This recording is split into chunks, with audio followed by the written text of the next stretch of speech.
And we are live with Disorder in the Court's continuing coverage of the Robert Tejas trial. They are just coming into court just a few minutes late, but we are anticipating that both sides today will present their closing arguments, and then we will be on verdict watch. And my chat estimates that it will be a record short verdict watch. That deliberations will take a pretty darn short time. And I tend to agree with them. I hope this stream finds you well this morning. I hope you had a lovely weekend. I certainly did.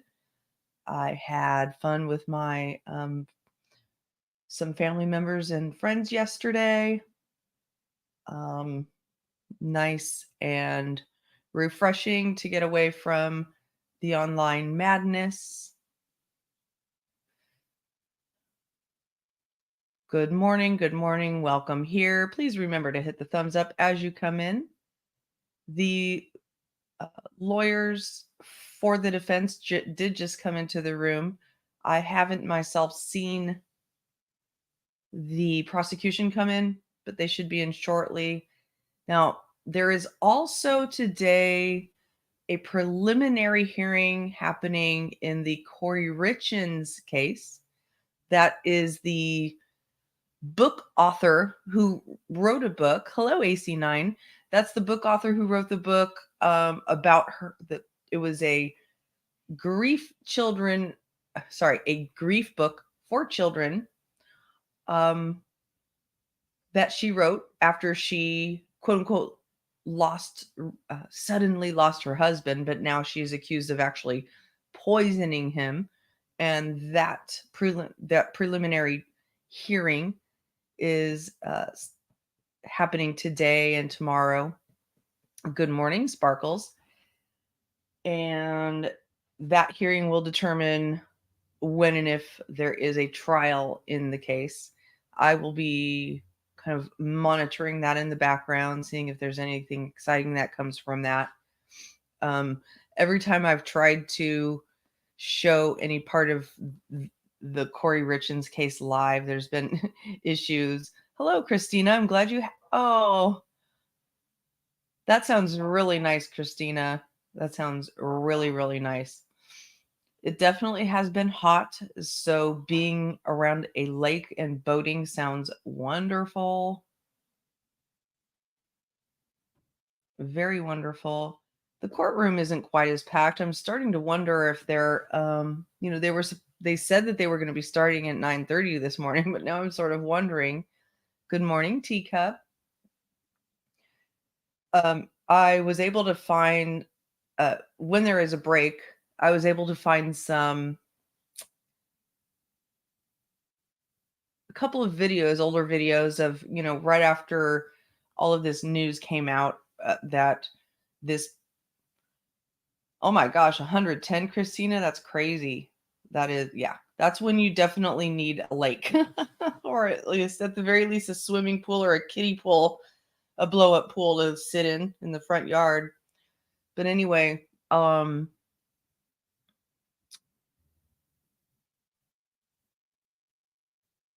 so they did say that this was going to start at 9:30 today.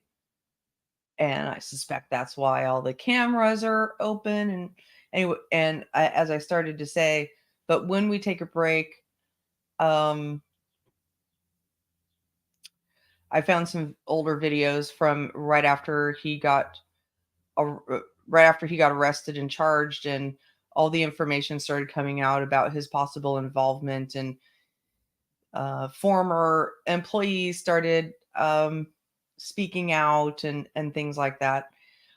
In case you missed it, I did hold a stream over the weekend on Saturday about the Scott Peterson case. I did a PR analysis of his interview on Peacock.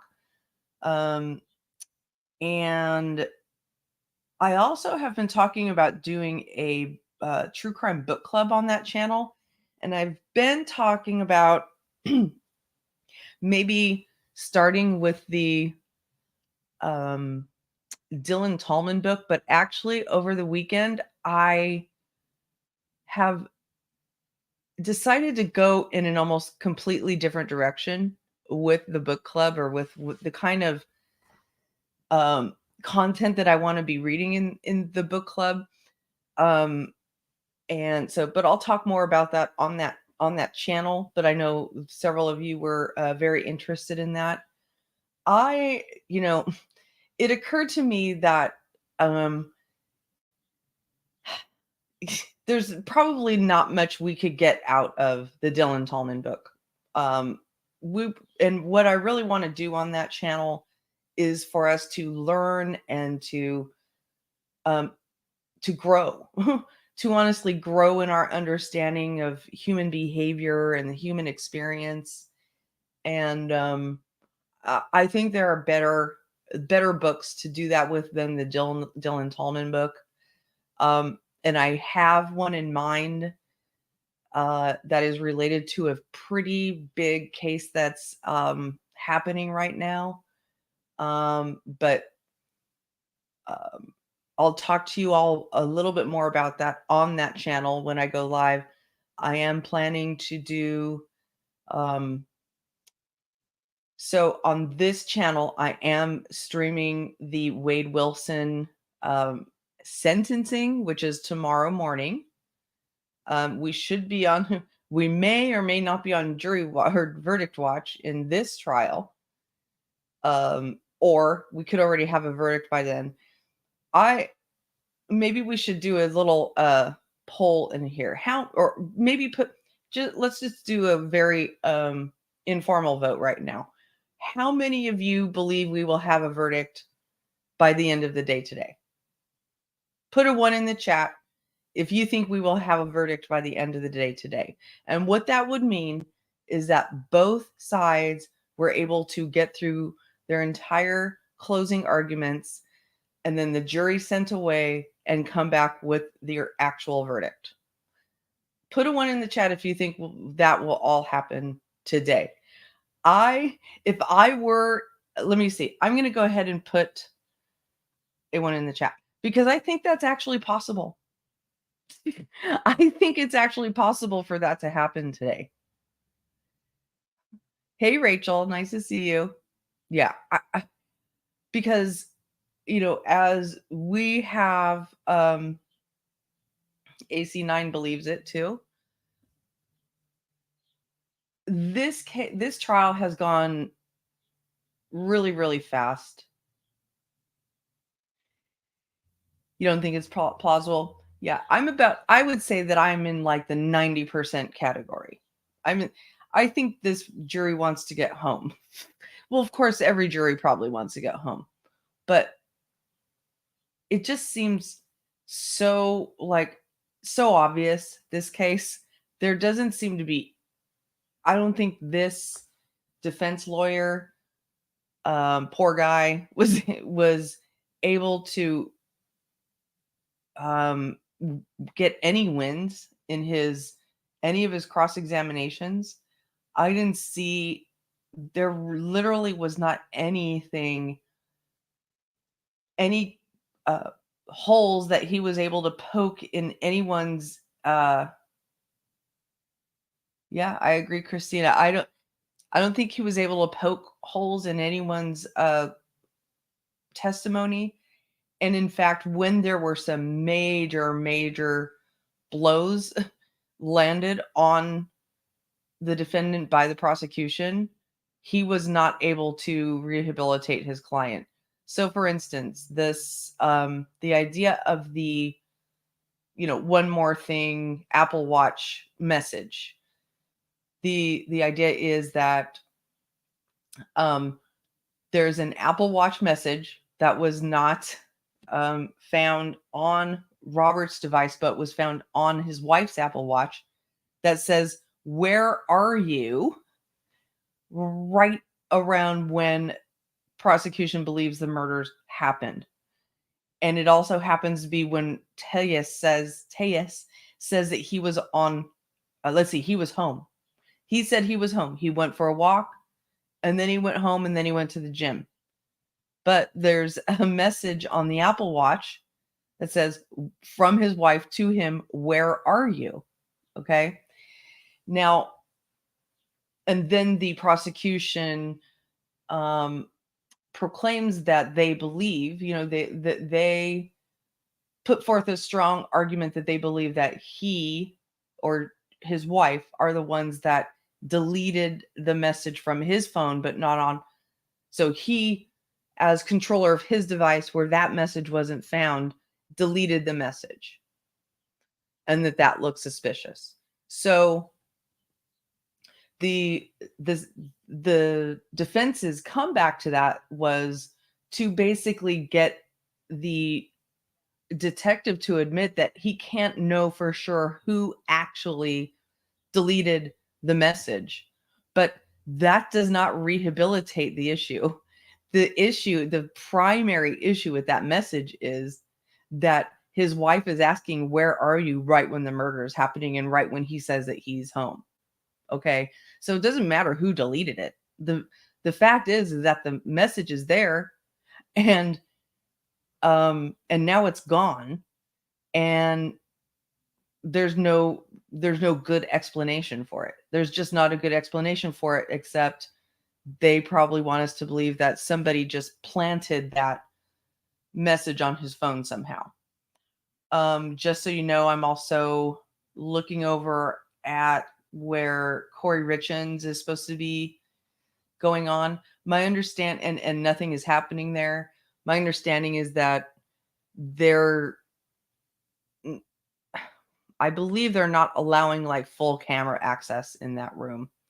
So it's not going to be and it's going to be on a delay. So we may not have all the information right away, but I'll be monitoring that as well.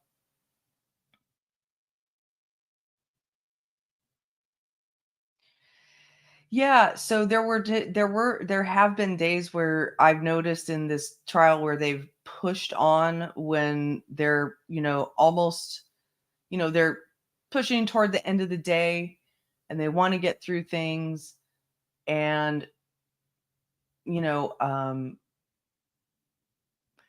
these particular days in this courtroom are really not that long. I mean, just remember, I mean, they may be starting at 9:30 today, but every other day they've been starting at 10:30 mostly. Most of the time they've been starting at 10:30. And then they take a break pretty quickly after that, and then they go to lunch, and then they go to lunch, then they take another break, and then so this has been kind of in terms of the hours put in during the day, it's a relatively low maintenance trial for the jury.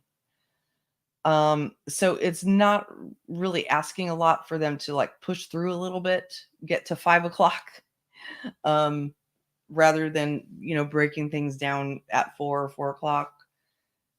4:30, they left really early on Friday. They left, I mean, barely had barely had moments in court on Friday. They just got through some testimony and then called it a day. I'm going to check around and see if there's any commentary about what's going on in that room. I noticed that Lauren from Hidden True Crime said that she's at the Corey Richins hearing today, which makes sense because it's in Utah and that's where I believe Lauren is based.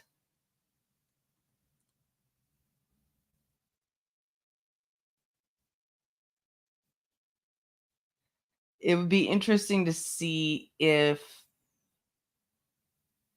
it will be interesting to see if there's any difference in how they decide um, who the closing arguments itself.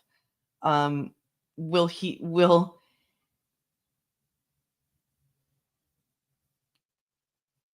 will Tejas try to give some sort of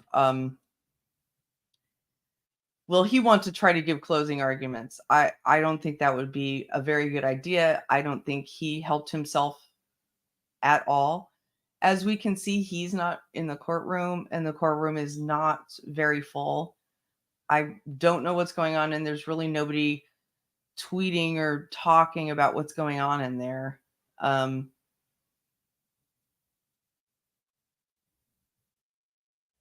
It's a little confusing.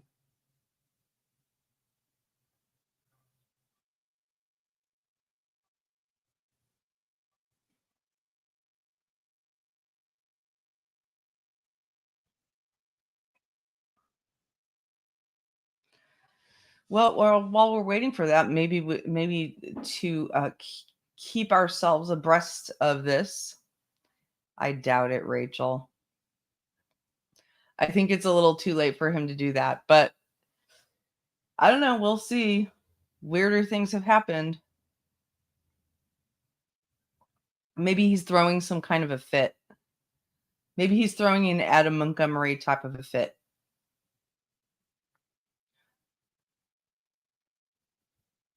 Did you all catch the Krama news this weekend that a YouTuber was arrested? An absolute idiotic YouTuber basically called the police, tried to call the police on somebody else, and when the police came out, they were like, "Oh, I'm sorry, but actually there's a warrant for your arrest, Bullhorn Betty." And they booked her. And I'm talking about Bullhorn Betty. She's been covering the Sebastian Rogers case. She has been aligned with the Seth Rogers side of things. He is which is weird to say that there are sides in a missing child's case, but unfortunately, there are. He's the biological father. She outed herself. It's such a crazy story, Christina. These people are insane. In freaking sane. So, she had 3 protective orders granted for her in Tennessee because she didn't show up for a hearing about them. They were temporary protective orders that were on her, and then she was supposed to show up to a hearing. She didn't show up to that hearing. But then she goes ahead and organizes this, awareness event for Sebastian with his father and his father's, hired thugs or whatever you want to call him. He has this PR person that he works with named Tony Mathis, which, I could say a lot about that, but whatever. I don't really. So they were all out doing this rescue ride in Tennessee, and apparently a woman that Bullhorn Betty was having a email conflict with showed up and was starting to film everything on her GoPro. And Bullhorn Betty was like, "You can't film me. You can't film me." I don't know. I know this is fake news the way I'm depicting it in terms of how she did it. But anyway, she got upset about being filmed and called the police. And they came out. And when we've been talking about this, you guys. We've been talking about this. We've been talking about this in relation to this Robert Tejas case, right?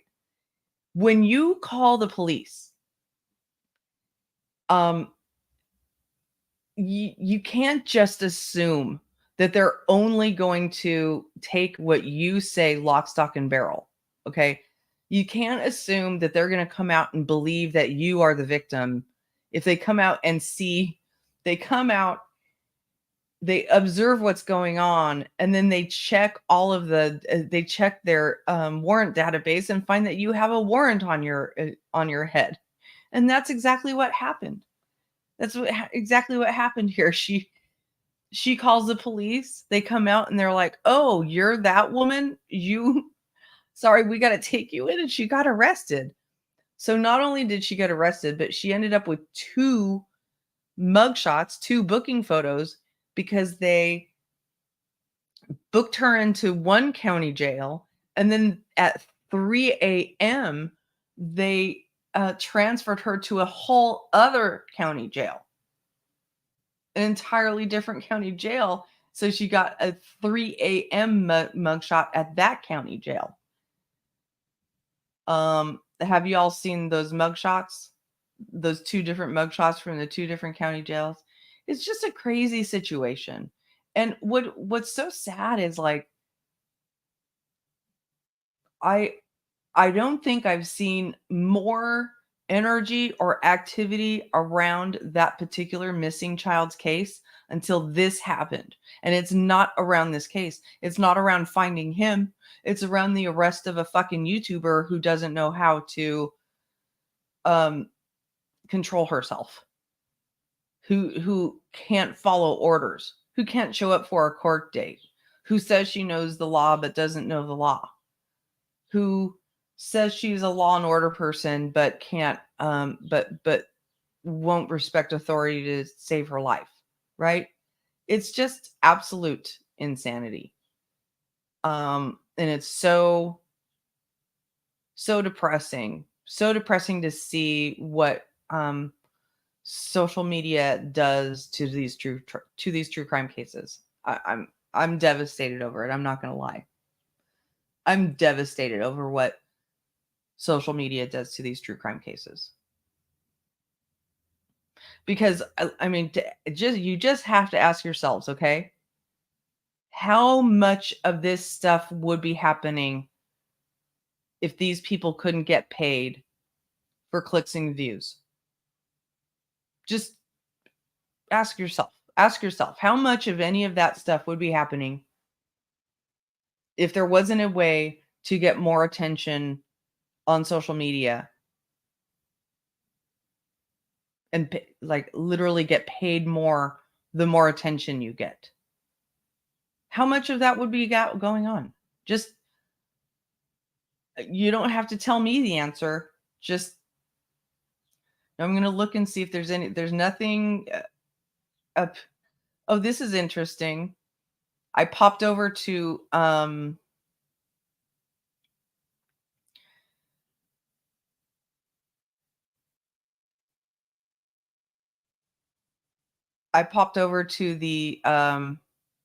Corey Richins Law and Crime chat, and It's a Crime is over there. She's a channel I watched a lot when I first started in true crime. We started watching true crime. She does really good breakdowns of cases. It's a Crime. But she's over there in the chat. That's interesting.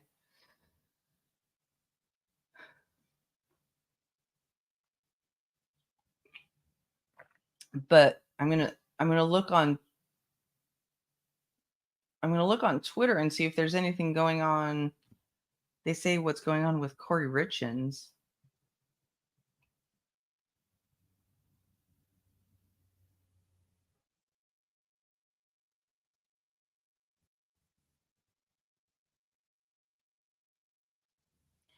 No, I'm not seeing many updates and not really understanding and not have absolutely no understanding of why they set this for 9:30 and it's now 10 o'clock and the defense team is just kind of wandering around in court. And someone had said earlier maybe he's taking a plea deal. If that was the case, his lawyers would be with him. The plea deals are set between the state and the lawyers, and then they present it to the judge. So what on earth could be going on? Christina, my mama had an expression for people like BHB. Don't let your mouth overload your ass. Exactly. It's so true. It's so true. But the thing is like the type of people whose mouths override their asses and we're told don't let your mouth override your ass. Social media says the exact opposite. Okay? The exact opposite. Social media says, please, please come here and don't listen to what society says. Don't listen to what, that person said when you said that. What you said absolutely was degraded and disparaged them and treated them like a garbage human being. Just come here and let your mouth override your ass every single day, because you'll get more clicks and views for that. That's what's actually going on. AC9, when you say he's scared, do you mean the defense attorney? I mean, it would be really nice if somebody would give an update of what's going on in there. Because as much as I know my audience just loves my wonderful voice, what we are here for is to hear these darn closing arguments. They're not here to listen just to me yammer. Yeah, I'm sure Robert's scared. I wonder, let's not forget, before he was booked into jail, before he did stage a major unaliving event. They had to SWAT team him out of his home. He had harmed himself with knives in a bathtub. He absolutely is the kind of person, as we can see, to pull dramatics, when he gets desperate. Now, I would assume that if he was pulling some sort of dramatics right now, today, that his lawyer would be involved in helping or figuring it out. So it seems like there would be more like panic or something in the courtroom. Maybe he wanted to do closing argument himself, so someone is duct taping him to a chair. Maybe. Looks like we see more movement, like people are seeing. I don't know. I really don't know. All right. Then this is making me want to watch this. This is an old interview, well before any, and I'll keep watching to see what's going on. But this is an old interview. I will be honest, I have not watched this yet. It's an interview that was done, like a profession, as part of his professional life, well before any of these charges came to light.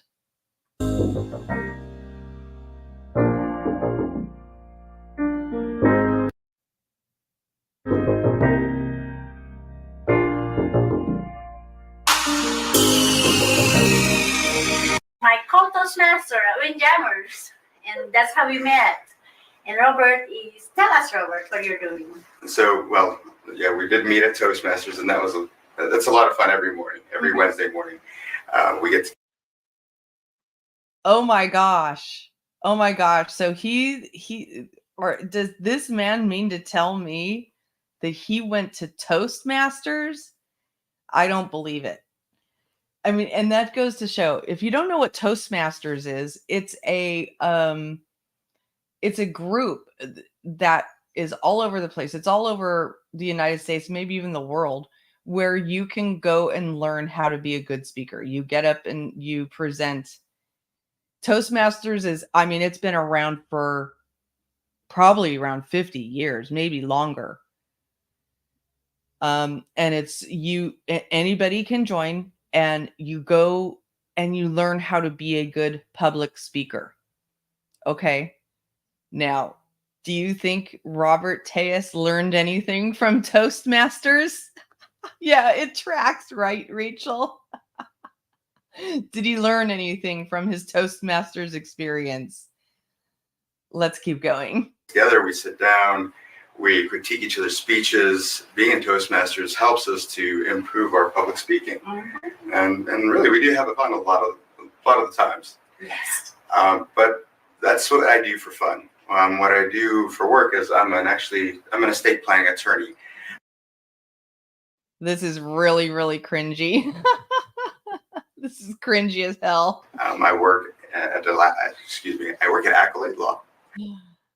Okay, so just right off the back here, yeah, he's not having a very easy time speaking. And that's the thing, when you are getting in front of a camera or getting up in front of people and speaking, and you actually announce, I've been taking classes to be a better speaker. Now you're putting in the focus literally directly on whether you are a better speaker now. So now the entire audience is going to be looking at you from the lens of, did you learn how to be a better speaker? That's the kind of thing that you tell people. Maybe don't focus on telling people that unless you are a success story, you don't maybe highlight that you've been going to Toastmasters, because it's really not coming out in your speech. He does have really freaky eyes, Christina. He looks younger. This is let me get the this was uploaded 2 years ago. So, yeah. He definitely has aged. That's for sure. No question about that. And what I do is every day I help probate administrators to make sure that they help their families get through these hard times when they lose someone. And beyond that, I'm actually running for office as well. I'm running for the Clark County Public Administrator. Very nice. Yes. I'm running for the Clark County Public Administrator. Very nice. Yes. Look at his creepy smile there. He is one of the most unnatural, unrelatable people I've ever seen. And look at the way he's sitting. So there's a whole thing there. Like, you can tell that he's really kind of posed himself in that way. And he has kind of like he's like, okay, should I spread my legs this far? Hey, Cinnamon, should I spread my should I do the man spread like this far? He wants to look really manly and in command. Now, notice how he is leaning forward and his elbows are on his knee. Yeah, the man spread. Look at how he is leaning forward and his elbow is on his knee. Okay. This is what old coaching styles do say, lean forward in your interview, look active, look engaged, help the audience feel like they want to meet you in the middle, right? They want to come join you in this conversation. And, but he looks so stiff. You need to kind of remember that that's the default position, but also be able to move around and not be so stiff and not be trying to make sure that every camera flip or every frame camera, every pixel includes that pose. And he's just really, really, he's so unnatural and so stiff. It's really just very hard to watch. And he has come into the court, just to give you a picture. He is finally in the court. I don't know if this means that they're actually going to get started, because I haven't seen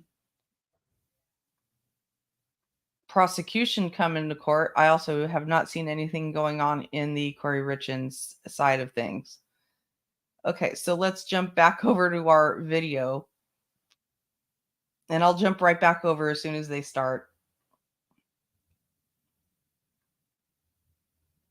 I am looking forward to hear all about that. So how did you get started with this, by the way? So I have been doing probate and estate planning for a few years now. I've had the opportunity to work together with the current public administrator. And he'd mentioned that he was retiring and that, he wanted to make sure that the office was going to be run by someone who was capable of doing it. Of course. Right. And so it certainly gave me some inspiration, and So I've heard him say a few different times now. Just a couple minutes ago, Toastmasters is supposed to work that stuff right the heck out of you. As you can tell by how many times I say in my speech, I never went to I've never went to Toastmasters. I'm not a speech coach. I'm a media trainer, meaning I help you say the right things. I don't necessarily tell you exactly how to say it. I don't pretend to be that. Decided that I was going to go ahead and try to run for the public administrator. I think that I'm the most qualified candidate, being that I'm a probate attorney. And the funny thing about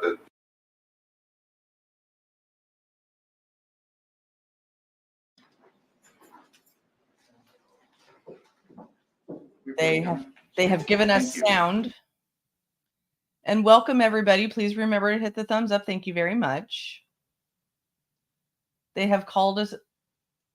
Now they've called a sidebar. Let's take a look at Mr. Tejas this Monday morning. What do you think he looks like there? All rise, rendering courage.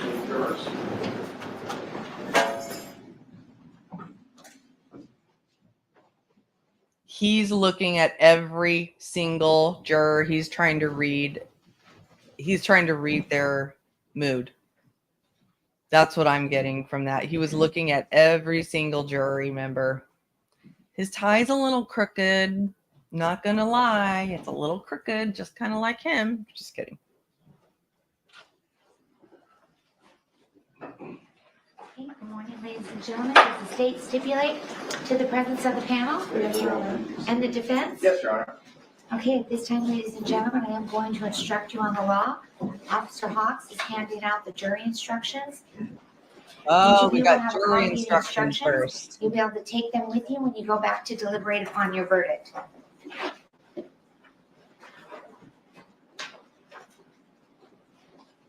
So first we're going to hear jury instructions before they go into closing arguments. This will probably take at least a half hour. To instruct you in the law that applies to this case, is your duty as jurors to follow these instructions and to apply the rules of law to the facts.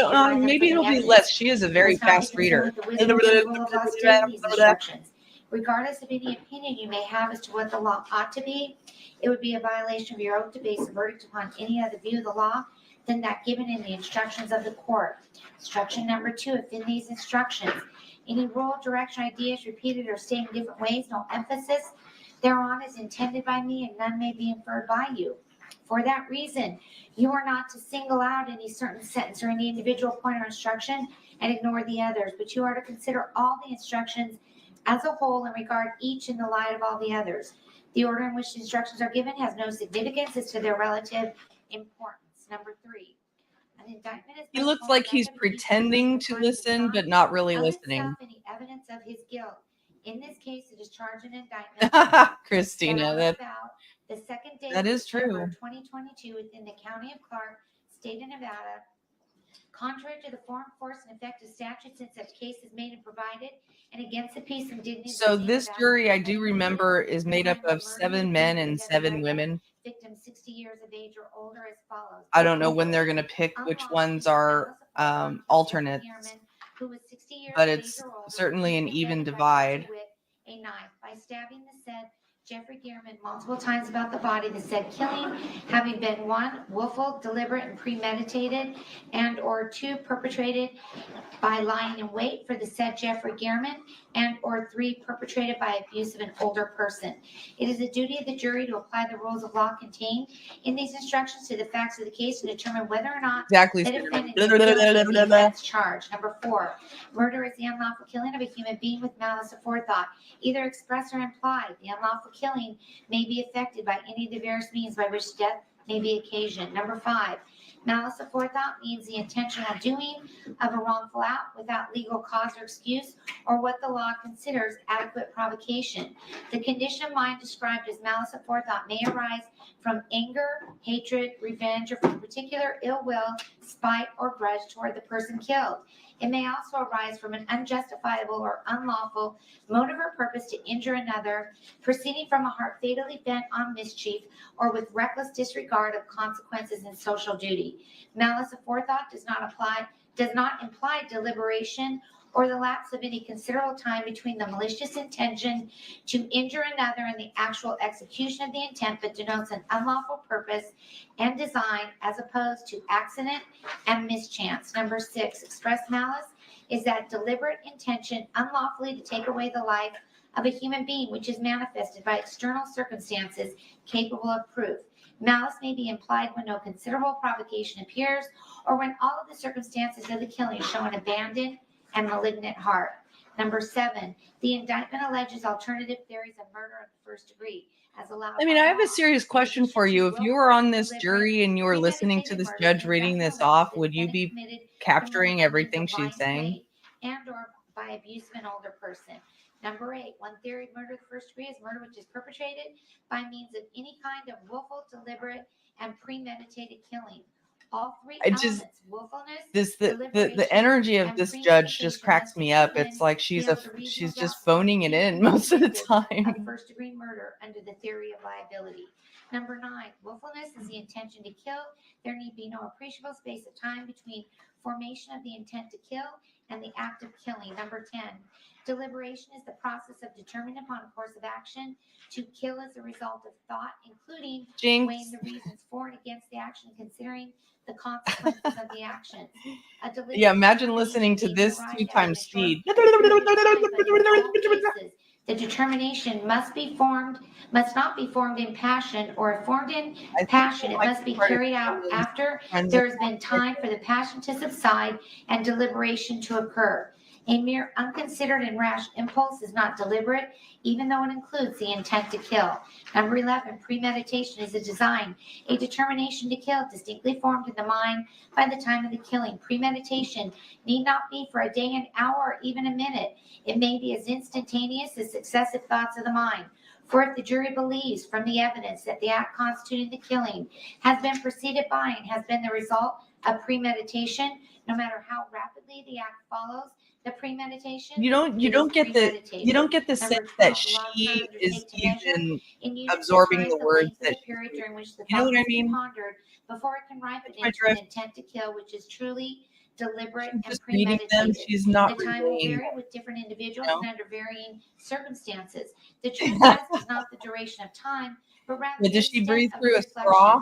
A cold, calculated judgment and decision may be arrived at in a short period of time, but a mere unconsidered and rash impulse, even though it includes an intent to kill, is not deliberation and premeditation. Funny, I mean, as she will just, fix an she unlawful just read killing through a part as where it murder said, of the "Don't first rush it. degree." Don't Number rush 13, your another decision." theory But I'm going to rush of through the first this. degree is murder perpetrated by means of lying. Yeah, I and think it was the AC9. elements necessary He to did. He constitute looked lying in wait exactly are like, watching, must have been his waiting, brother and or something, concealment cousin from at the least, person or killed with the intention of inflicting something. serious bodily injury upon such person or of killing such person. Nothing Patricia, requires that the line of wait exist for or they consume were a particular reported. period of That's time like his for a friends act and which causes a lot of death. reporters. It is only A necessary lot of that the act reporters look causing like the death be Woody preceded Allen by cast. Yes. and the outgrowth of lying in wait. Where a killing is accomplished after lying in wait, the state is not required to prove premeditation or deliberation. The killing constitutes a murder of the first degree, That's so true, long Rachel. as it was committed with malice, either express or implied. Number 14, another theory of murder of the first degree is a kind of murder which carries with it conclusive evidence of malice aforethought. One of these Exactly, classes of murder Christina. is murder committed in the perpetration or attempted perpetration of abuse of an older person. Therefore, killing which is committed in the perpetration or attempted perpetration of abuse of an older person is deemed to be murder of the first degree, whether the killing was intentional or unintentional or accidental. This is called the felony murder rule. The intent to perpetrate or attempt to If perpetrate she ever abuse loses of an her older judge person job, she could must get be one. proven She could, beyond a reasonable doubt. do Number those 15, any person who voiceovers kills at an the older end of person is prescription guilty of abuse commercials. of an older You know? person. Abuse means willfully causing unjustifiably pain or injury. And then they or could just mental speed suffering it to up a an little older bit. person. An older person is defined in Nevada Because they are a as little 60 faster. years of age or older. Number 16. Although your verdict must be unanimous as to the charge, you do not have to agree on the theory of guilt or liability. Therefore, even if you cannot agree on whether the facts establish the defendant is guilty of willful, deliberate, and premeditated murder, murder by means of lying in wait, or felony murder by. So I'm going to quiet this for a minute, and a couple more people are here than this morning when I was talking about, on my other channel, I've been talking about doing a book club, and I've been talking about one specific book I was thinking about reading for the book club, but I've decided to go in a completely different direction. And I will talk about it on that channel, but I want to go in a direction where we can learn something and get much more insight and grow and learn with each other. And I don't think we can with the Dylan Tallman book.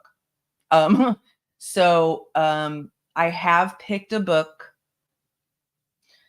So pay attention to my other channel for the book that I would like to start reading in a, the idea for the book club is for, I will buy the book, and then, I'm hoping to buy it in a reader form in such a way that I can show the page of the book as I'm reading it. And then if other people want to come up and read, pages or paragraphs or whatever, or chapters, they can come up and read as well. And so you don't have to buy the book on your own and go read it on your own and then come together and talk. It's not that kind of book club. It's where we come together and read it together on my channel. So go pay attention to that other channel for the book that I want us to read. And if you're not interested in the book, that's totally fine. I'm going to be interested in the book regardless of, I'm just interested in the book. I'm very interested in the book, and I think a lot of my audience will be too. Harm or death. 21. The state is not required to have recovered the deadly weapon used in an alleged crime or to produce the deadly weapon in court at trial to establish that a deadly weapon was used in the commission of the crime. Number 22, in arriving at your verdict in this case as to whether the defendant is guilty or not guilty, the subject of Cinnamon, her name was Judge Doro.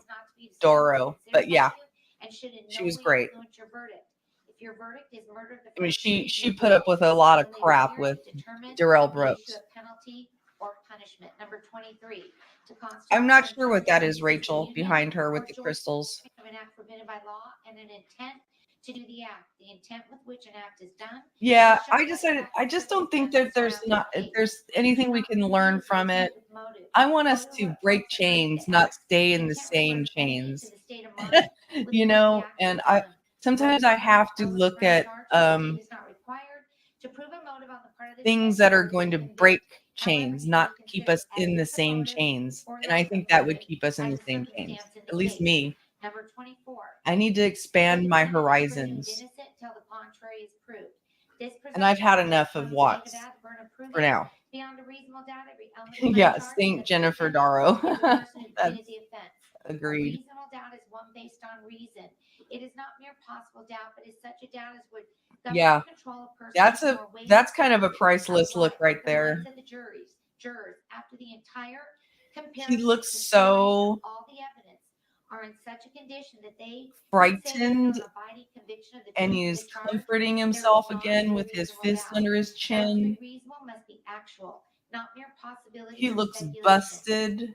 If you have a reasonable doubt as He to looks the guilt of the defendant, he is entitled to a verdict of not guilty.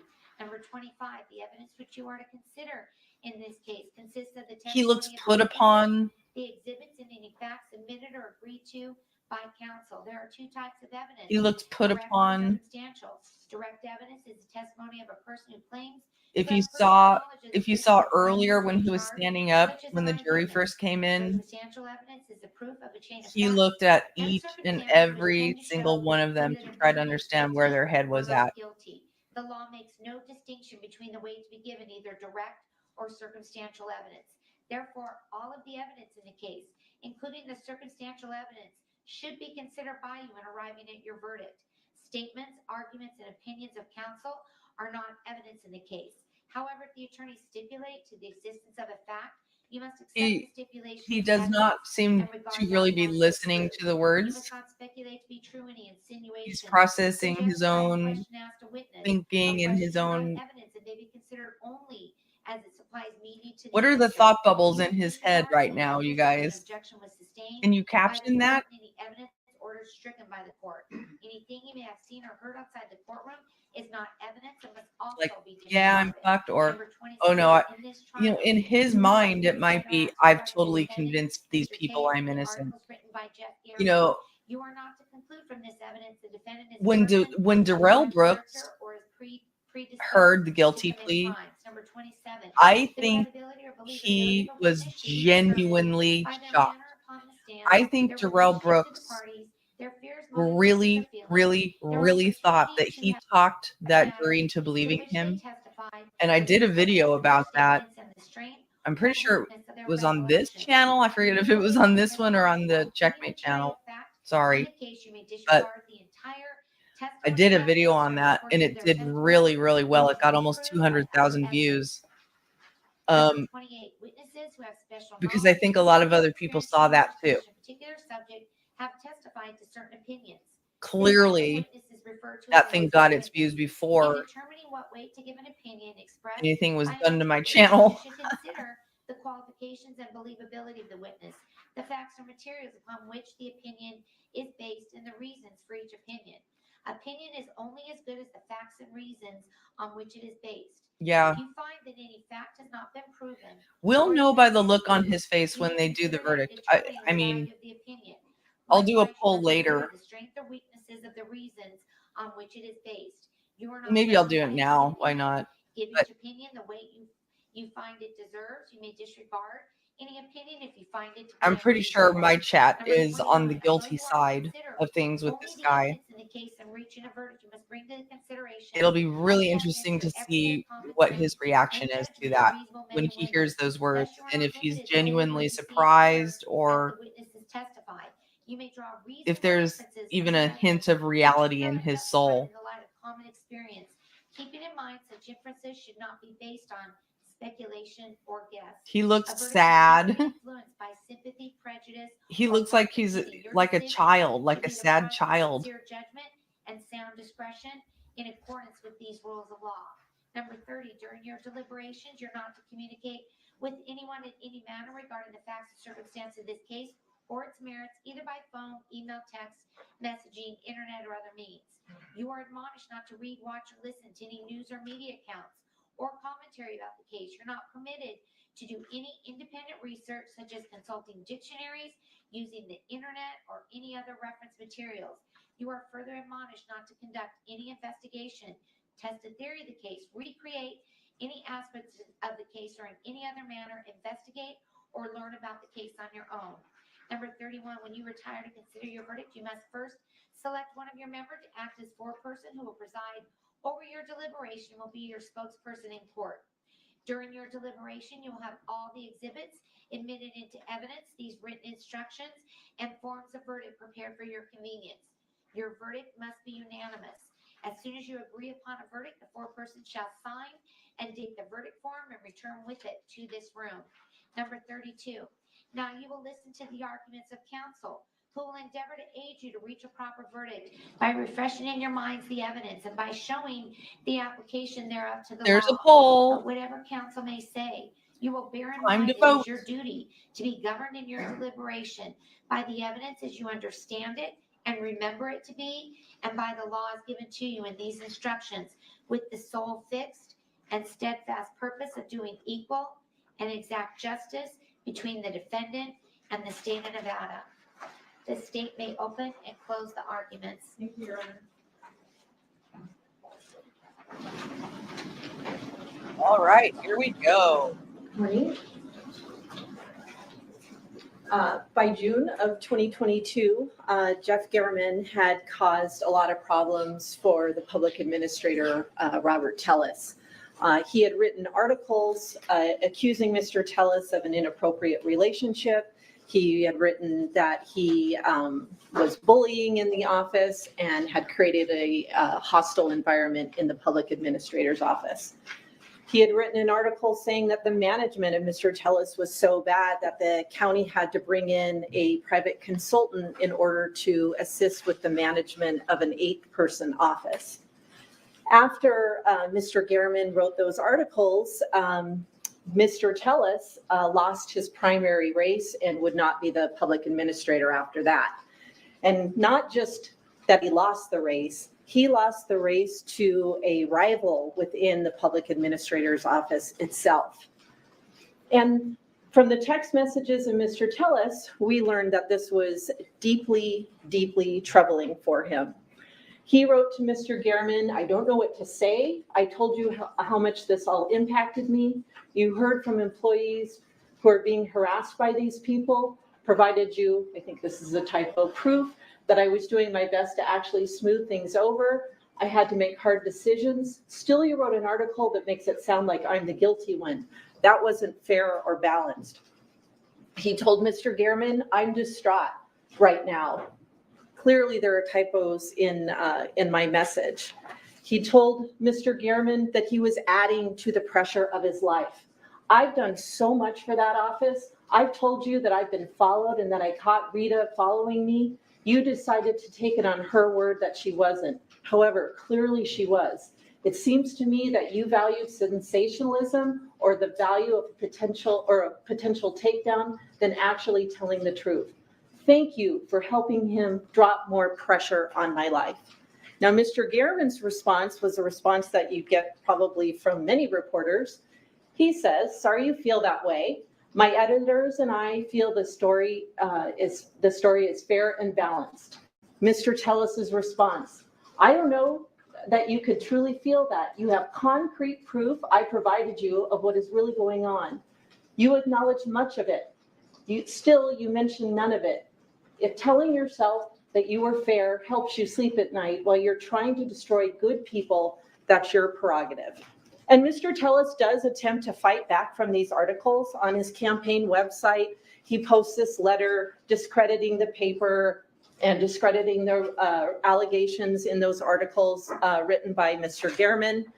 He goes on Twitter and he accuses Mr. Gehrman of being a bully. He says Mr. Gehrman had threatened him.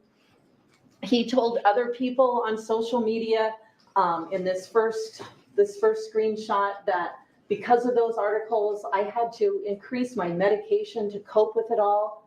He tells someone who reposted the article or sent it that he was deeply disappointed that they had done that.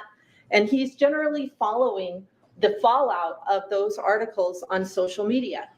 But the reality is he lost that primary election after those articles were written, and he attributed it to the articles written by Jeff Gehrman.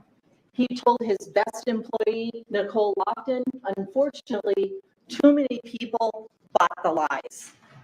He told his best employee, Nicole Lofton, "I'm so sorry. I'm devastated that everything we worked for is going to be done. I hate them and what they did." And after all that happened and losing the primary, his concern was that another article might be coming. He explains, "I'm going to pull the trigger on the supervisory changes. I'm going to go with the original plan. I think if I do any more than that, they will say I'm interfering with operations." And then he added, "She is probably trying to get fodder to pass to the reporter." And he sent another text after that there's more garbage being gathered for a news article. And Mr. Telles testified to you that after the primary took place, he actually half drafted, he didn't file it, a lawsuit where he was going to sue his rival, Rita Reed, and he was going to insinuate in that lawsuit, coincidentally, that there was a conspiracy that caused his problems in the election. If you look at point 21, he wrote, "Upon information and belief, several employees conspired to make false allegations of mistreatment by Mr. Telles. These employees contacted the Las Vegas Review Journal to share false and defamatory statements in support of news articles against Mr. Telles. So he agreeing was with clearly himself. incredibly upset that those articles were written and that it resulted in him losing that primary. In July, Jeff Gehrman, though, isn't done with his stories and his examination of what is going on with Mr. Telles and the public administrator's office. In July, he sends that request for the public records of the county, where he's asking for communication between Mr. Telles and Roberta, and then ultimately it expands to other individuals in the county.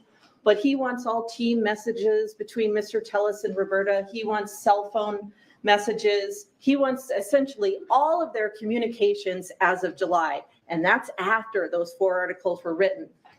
Mr. Telles, of course, is informed by this, informed of this request by the county, and this occurs on August the 8th, and they explain, hey, look, this reporter's seeking all of this information. So the message underlying all of this is another article is forthcoming.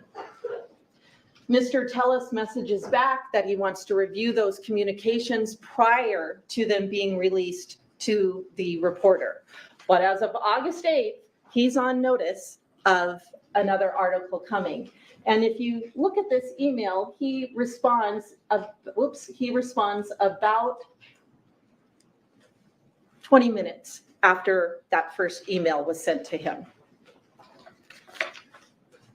Now, looking at the August calendar, you can see that on August the 8th, that's when he receives the notification of the public records request.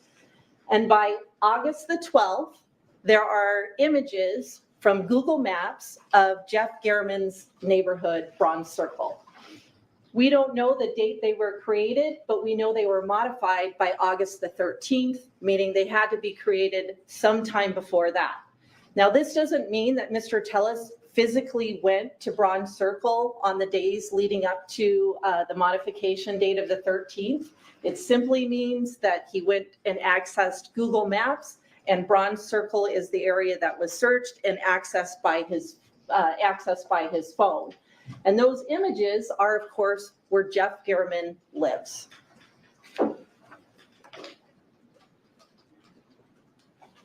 Now, the next date to keep in mind in our series of events in August of 22 is August the 15th. In August the 15th, that is when there's images of all of those cars that are kind of driving along the access road to Jeff Gehrman's neighborhood.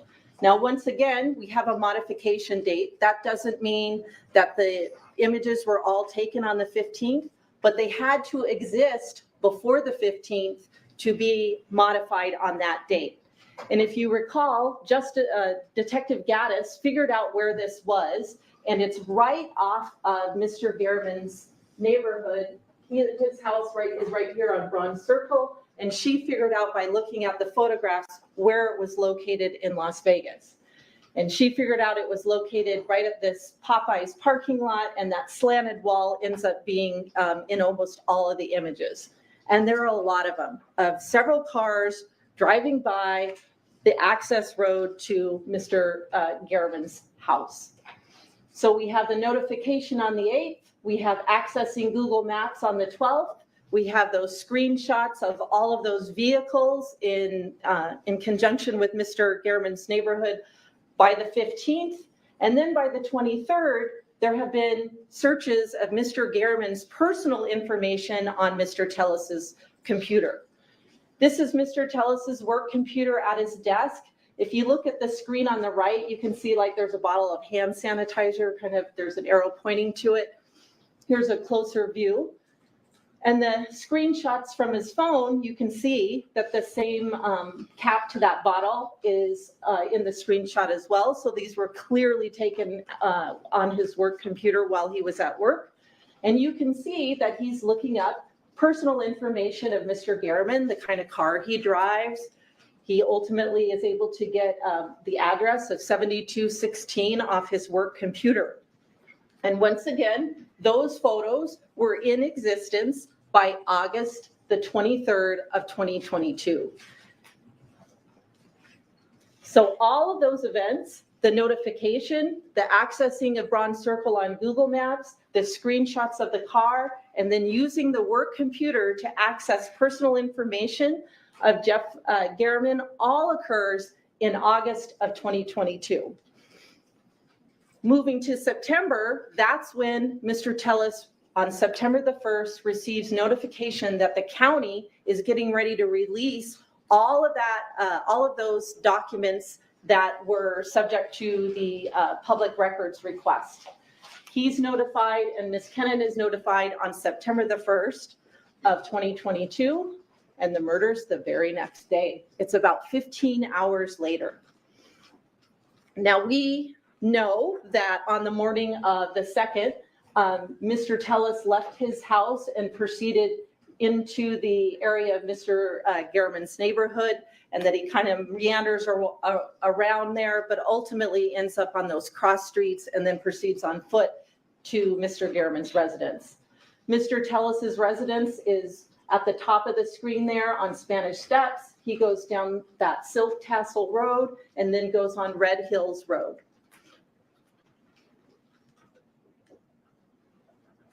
And he leaves at 9:12 in the morning. Now, eventually, he's in the area of Rock Springs Drive, which is near Mr. Garriman's neighborhood. The time on that video is incorrect. It says 9:42 a.m. But you heard from Detective Mogg that the corrected time for that particular camera is 10:26. So he's in the area of Mr. Garriman's neighborhood at about 10:26 a.m. in the morning. What's the next thing that happens? Well, you know that this is Mrs. Telles's Apple Watch, and she sends that message to Mr. Telles at 10:35 a.m. You can kind of see it says Friday, 10:35 a.m. And the message is, where are you?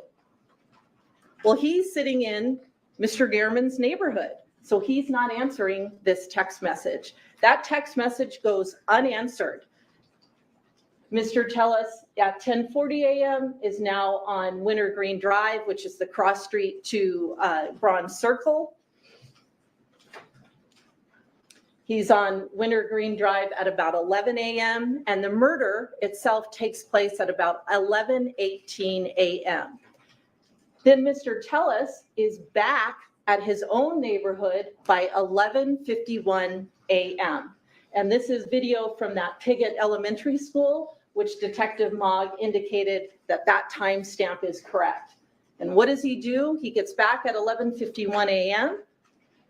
and then he's able to get his BMW and proceed to Planet Fitness.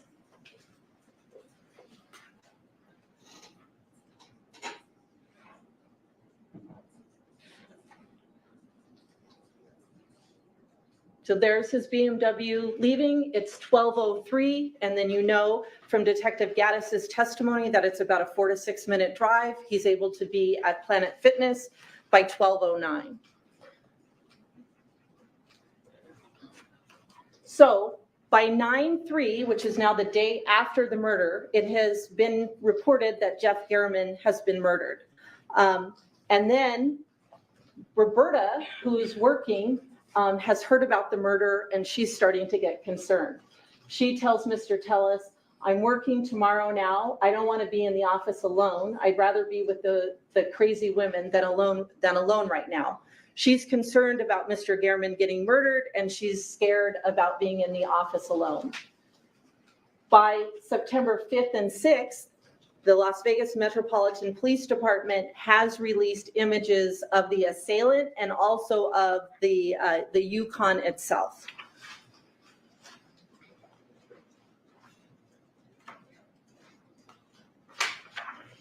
And Roberta becomes even more concerned. She messages Mr. Telles, Rob, WTF, please do not be driving your Yukon around for a while. This is on the September the 6th. He answers, whoa, that's crazy. She says, please tell me your Yukon is not that color. He answers, it is similar, if not the same. She says, I'm freaking out, Rob. He answers, My car has all matching wheel patterns. I think they are saying that there's a difference between the front and the back of the assailant's vehicle.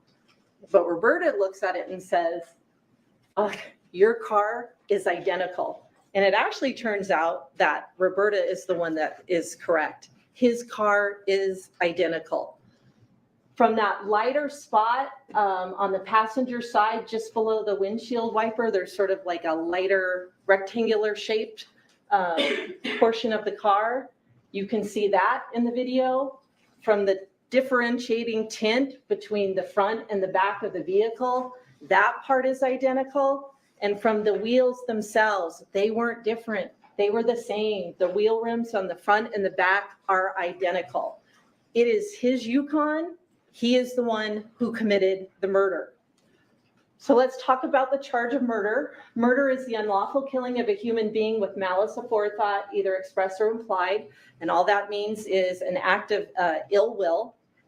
When you go back to deliberate, you'll be asked two overarching general questions about the crime.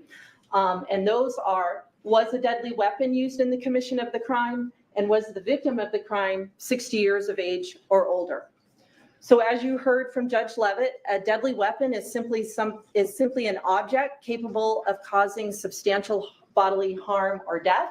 We obviously have that in this case. The knife wounds inflicted on Mr. Gehrman were definitely not caused by human hands, and they were capable of causing substantial bodily harm or death, because that's ultimately what happened.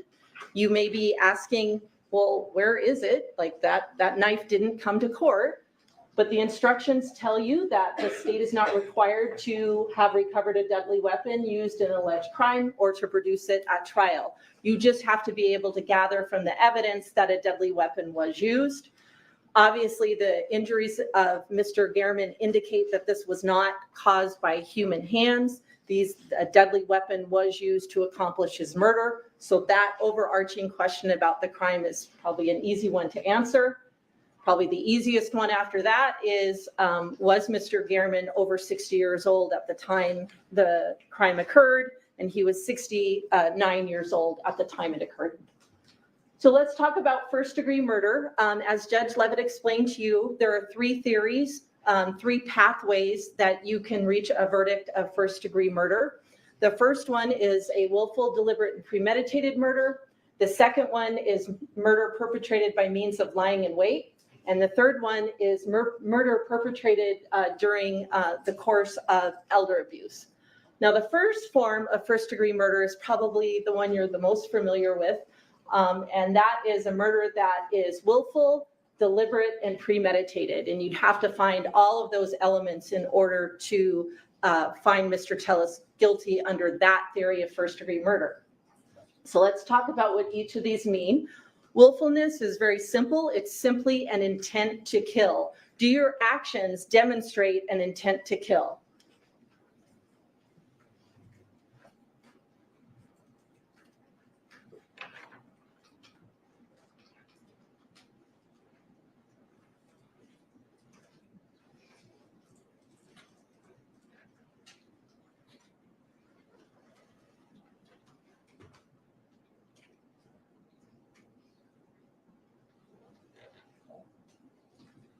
That surveillance footage, or the ring camera footage, is showing the assailant laying in wait.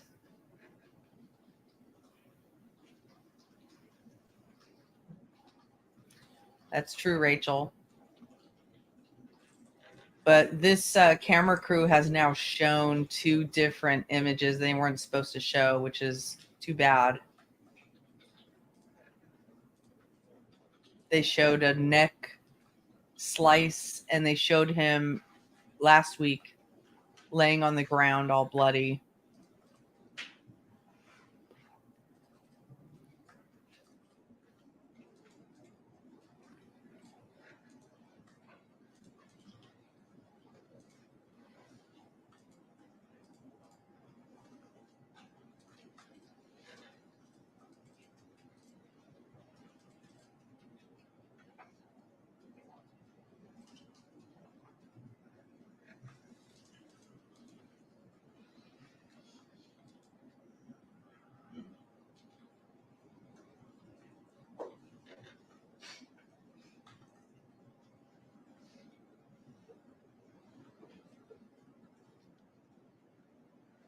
So this part of the video takes about 2 minutes. The entire time of that 2 minutes, Mr. Telles is attacking Mr. Garriman with a weapon.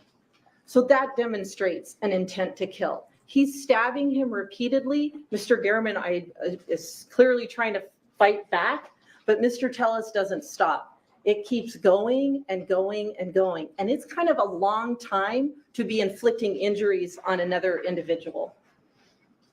He finally walks out on the side.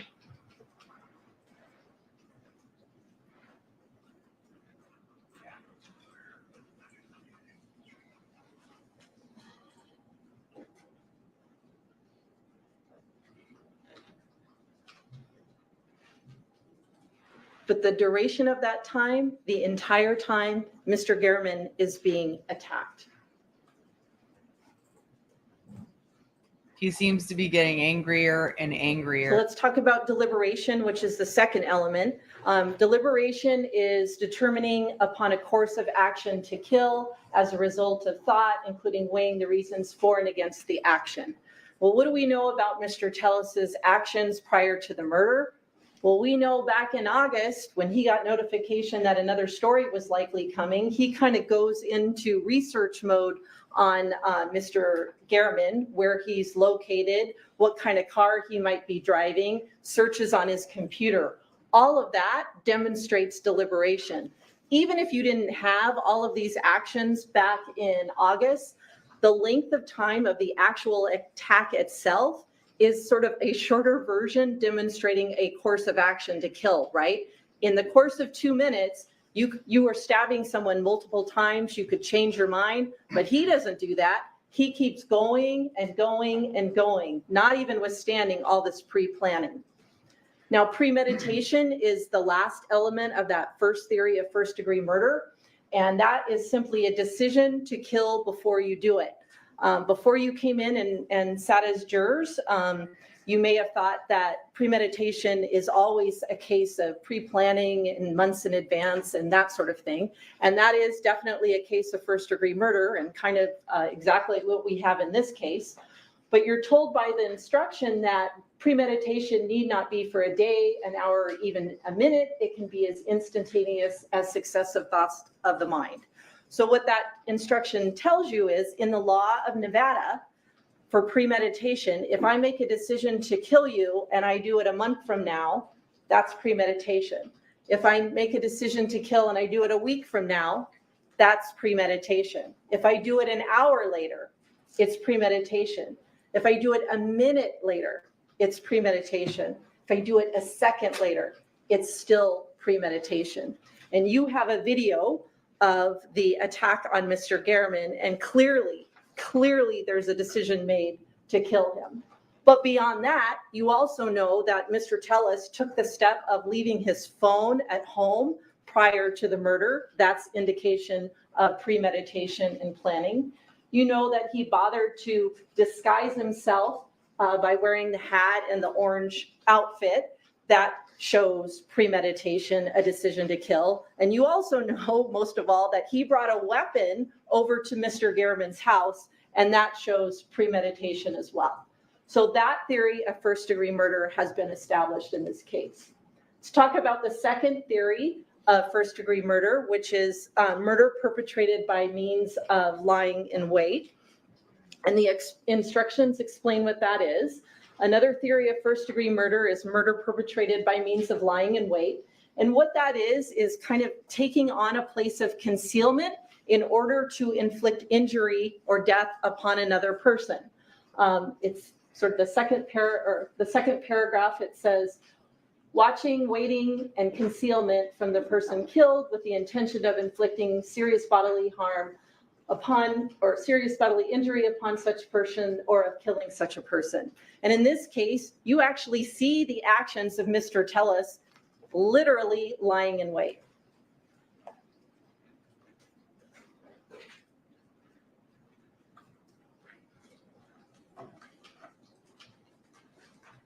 He goes into Mr. Garriman's yard and recedes to the back in order to be in a place of concealment in order to attack him later on.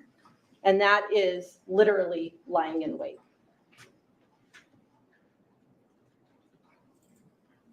So that theory of first-degree murder is established as well. The third theory of first-degree murder is murder occurring during the perpetration of abuse of an older person. And this is kind of like child abuse, where if you abuse a child and a child happens to die in the course of abuse, it's automatically first-degree murder. The same is true for individuals who are over 60. If you abuse an older person and they die during the course of that abuse, that is an automatic case of first-degree murder. And it's sort of a policy judgment to protect vulnerable members of our society. The instructions tell you another theory of first-degree murder is a kind of murder which carries with it conclusive evidence of malice aforethought. One of these classes of murder is murder committed in the perpetration or attempted perpetration of abuse of an older person. Therefore, a killing which is committed in the perpetration or attempted perpetration of an older person is deemed to be murder of the first degree, whether the killing was intentional, unintentional, or accidental. We have that in this case. Mr. Gehrman was over 60 years old. So by abusing him and causing his death, it is automatically another theory of first degree murder.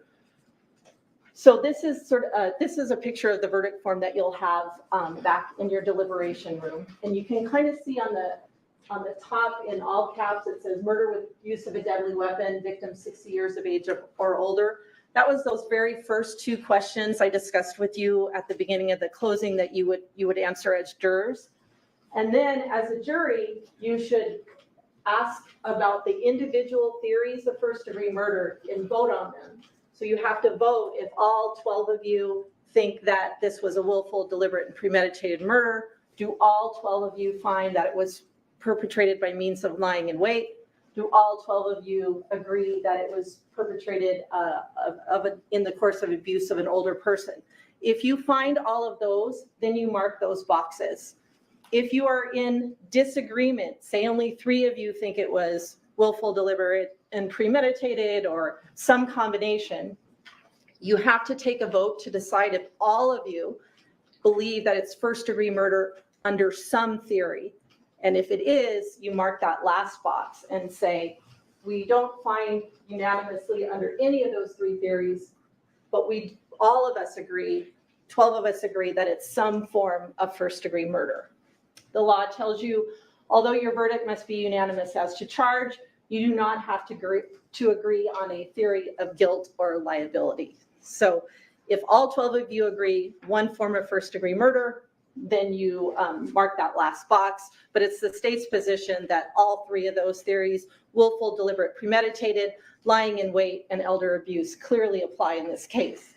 And really, Mr. TELLES isn't disagreeing that this is a case of first degree murder. He's just saying that it was a Compass Realty assassin who did it. Now here we see Mr. TELLES leaving his house at about 9:12 a.m. And it's the state's theory, of course, that at that point he's left his house and his cell phone is sitting back at his house on Spanish Steps. The state's theory is that Mr. TELLES leaves his residence, leaves the phone at the residence, and is proceeding to Mr. Gehrman's residence. And as we've discussed, the Yukon is seen at Rock Springs at about 10:26 a.m. There's 2 different images of it. Meanwhile, Mr. TELLES' cell phone, which is sitting back at Spanish Steps, is getting some incoming messages. There's an incoming and unanswered message at about 9:44 a.m. about a work case. There's an incoming and unanswered message at about 10:16 about another case at his work. There's an incoming unanswered message from his wife saying, "Where are you?" at 10:36 a.m. Now you'd think, given that some of the allegations in the articles, this might be one he'd answer pretty quickly. There's an unanswered incoming call from his wife at 10:43 a.m. that doesn't get answered by him. And there's another incoming call that occurs at 11:16 a.m. Meanwhile, he is at Mr. Gehrman's house. So ask yourself this: if this was really a Compass Realty assassin who was committing the murder at Ron's Circle, how would that individual know that Mr. TELLES with his phone at his house wouldn't have answered a call, or wouldn't have gotten in another text string, or wouldn't have made a call himself? How could anybody but Mr. Telles be the killer? No one would have that level of assurance, because if any of those calls had been answered from his house, it would be clear that he wasn't the one involved. Now we know from the video evidence from Bronze Circle that after the murder occurs, Mr. Telles actually returns to Mr. Gehrman's house, and he goes to the side area of the yard where Mr. Gehrman is located.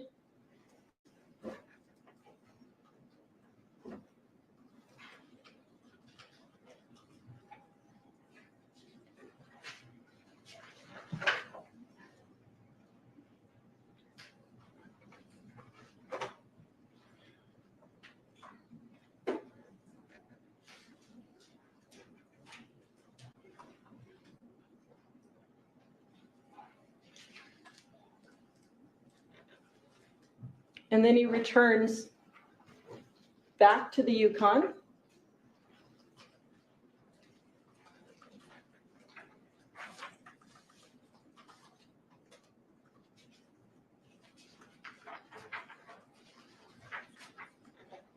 And eventually does that U-turn and drives away. But if you're wondering why there isn't blood in the Yukon, he had to walk all the way out of that crime scene, and anything that had been deposited on his shoes would have come off in the rocks.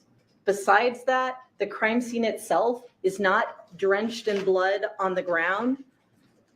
These are Mr. Gehrman's shoes. There is some blood on them, but they're not exactly drenched, and he's the victim. So after Mr. Telles leaves Bronze Circle for the second time, he goes east, he goes on Wintergreen, he goes on Washington, he goes on Rampart, he goes on Apple, and he goes back to his neighborhood at 11:51, and then he leaves again to go to Planet Fitness at about 12:03.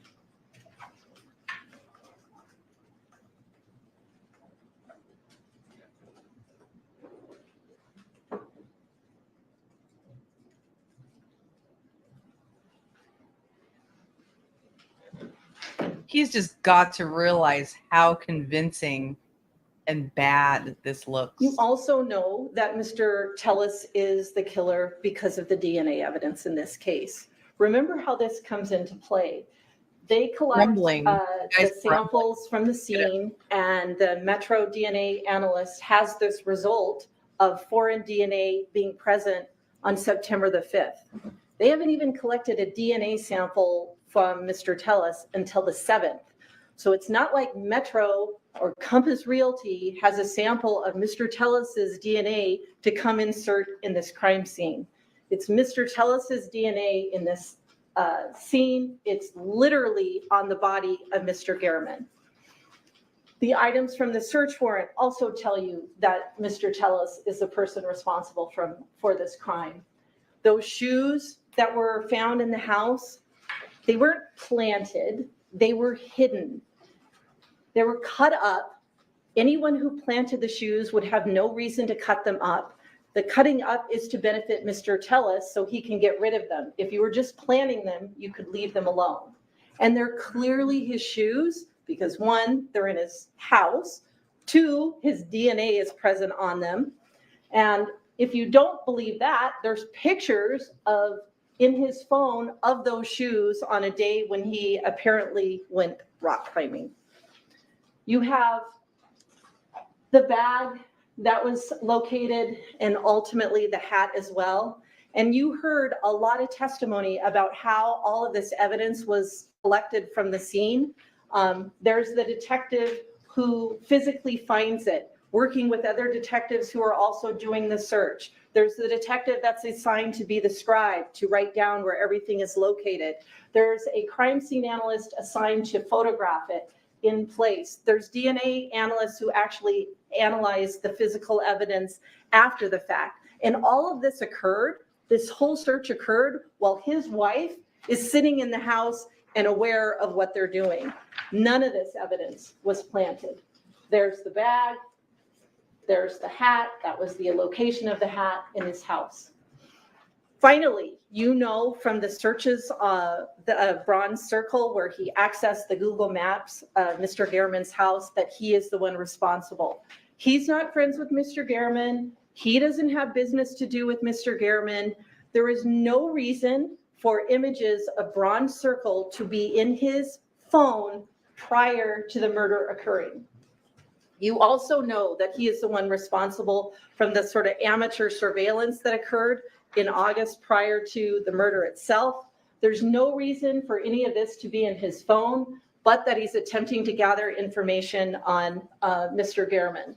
And finally, you know he actually used his work computer to gather information on Mr. Gehrman as well. At the end of his testimony, I think yesterday, Mr. Telles explained that, he's really a victim in this. He's been victimized by the whole process. And he told you that he was wronged by his coworkers who didn't appreciate his changes that he made in the office and didn't appreciate his management style. He was wronged by the county who didn't understand that he was being a good leader. He was wronged by Zach Schilling, by Kristen Riffle. He was wronged by them as well. He was certainly wronged, according to him, by Compass Realty. He was wronged by Steve Wolfson. He was wronged by the patrol officers who preserved that scene at Mr. Gehrman's house. He was wronged by Metro Police, in particular, Detective Gaddis and Detective Jappy.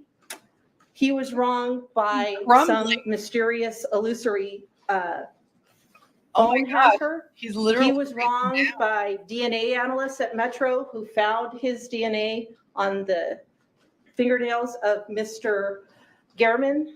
And then, of course, he was obviously wronged by Mr. Gehrman too in the articles he wrote. Or maybe it's not that he was wrong. Watching a scary movie. Maybe he's the one. No, that's you, buddy. Thank you very much. At this time, we're going to take a 10-minute recess. During this recess, you're admonished not to discuss or communicate with anyone, including your fellow jurors, in any way regarding the case or its merits, either by voice, phone, email, text, internet, or other means of communication or social media, or read, watch, or listen to any news or media accounts or commentary, do research, consult dictionaries, the internet, or reference materials, do any investigation, test a theory, recreate any aspect of the case, or in any other way investigate or learn about the case on your own, or form or express any opinion regarding the case until it's finally submitted to you. We'll be in recess for 10 minutes. Thank you. All rise. Next speaker, please. Yeah, definitely wronged by all those people and JFK and Queen Elizabeth and every person in power. We need to relook at the last couple minutes of that facial journey, you guys. Look at this facial journey, the last few minutes. To write down where everything is located.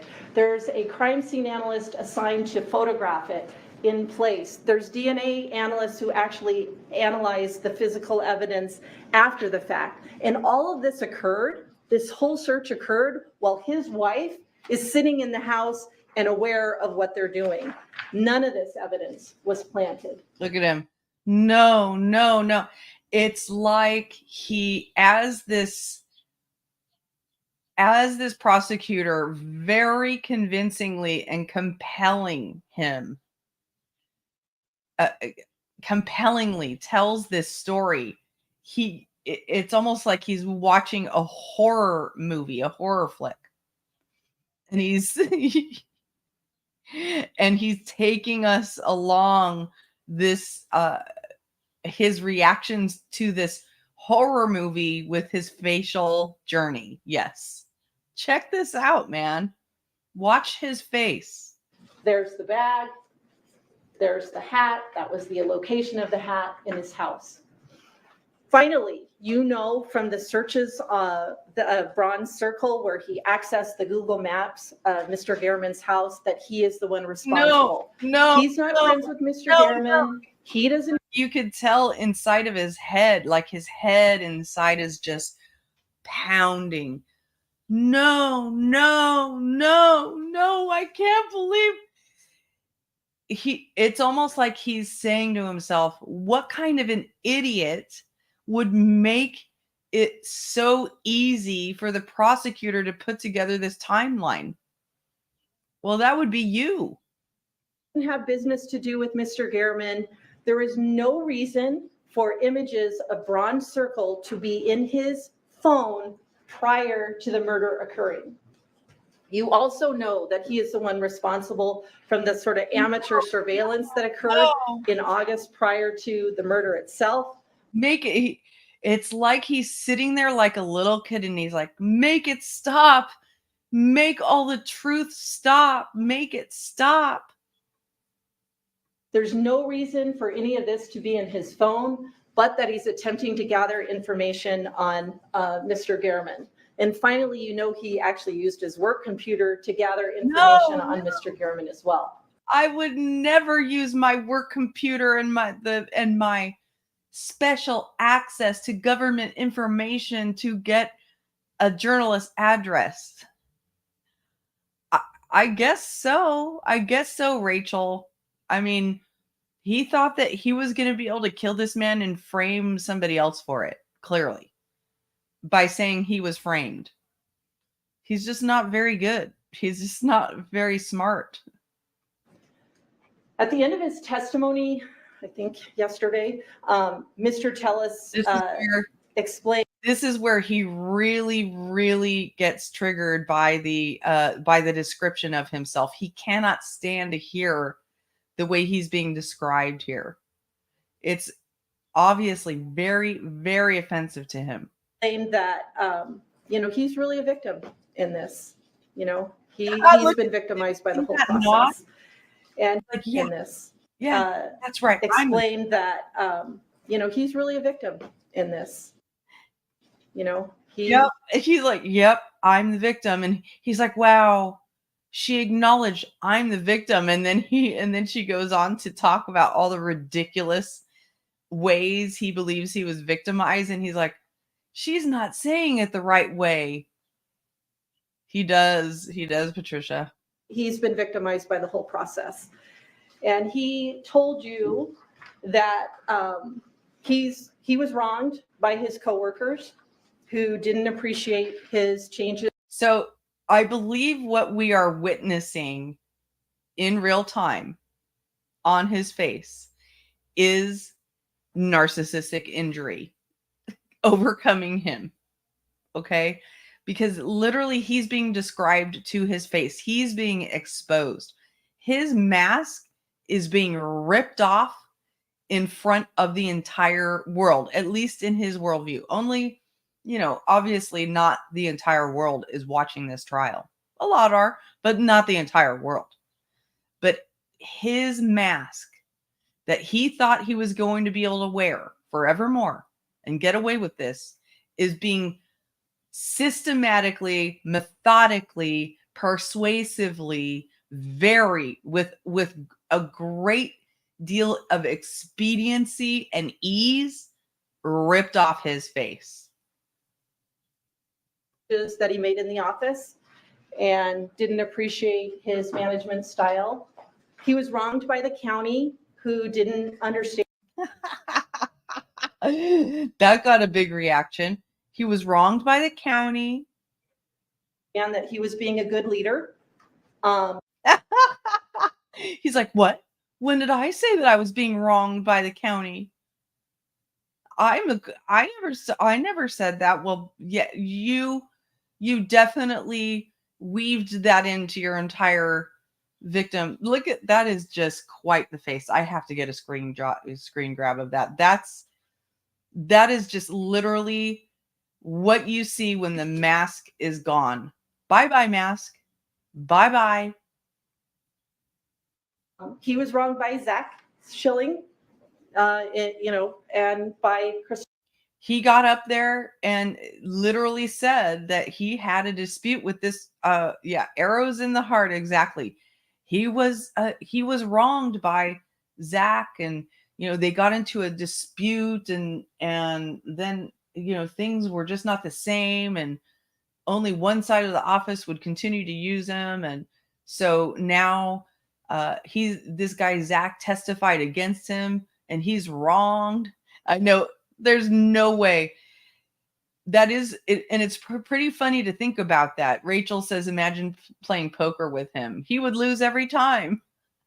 And think about that, in considering that he lives in Vegas.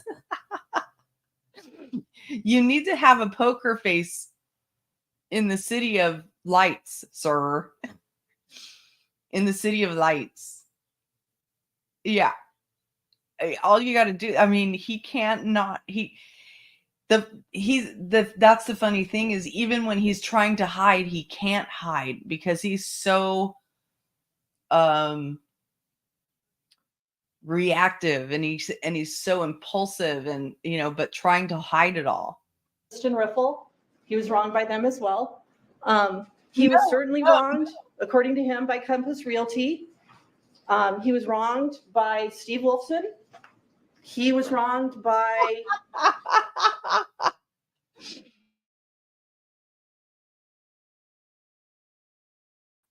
this closing gave him a righteous ego bruising, right? Because he didn't put it in those words, I was wronged by this person, I was wronged by that person, but that was the story he was telling. That was the story he was telling. That is what came across. And now it's just too difficult to hear how it's being processed through the mind of a normal person, of a prosecutor. He's like, you weren't hearing it the way I was telling it. Yeah, that would probably be good, Patricia, but probably not enough people would know about it for it to, resonate. the patrol officers who preserved that scene at Mr. Gehrman's house.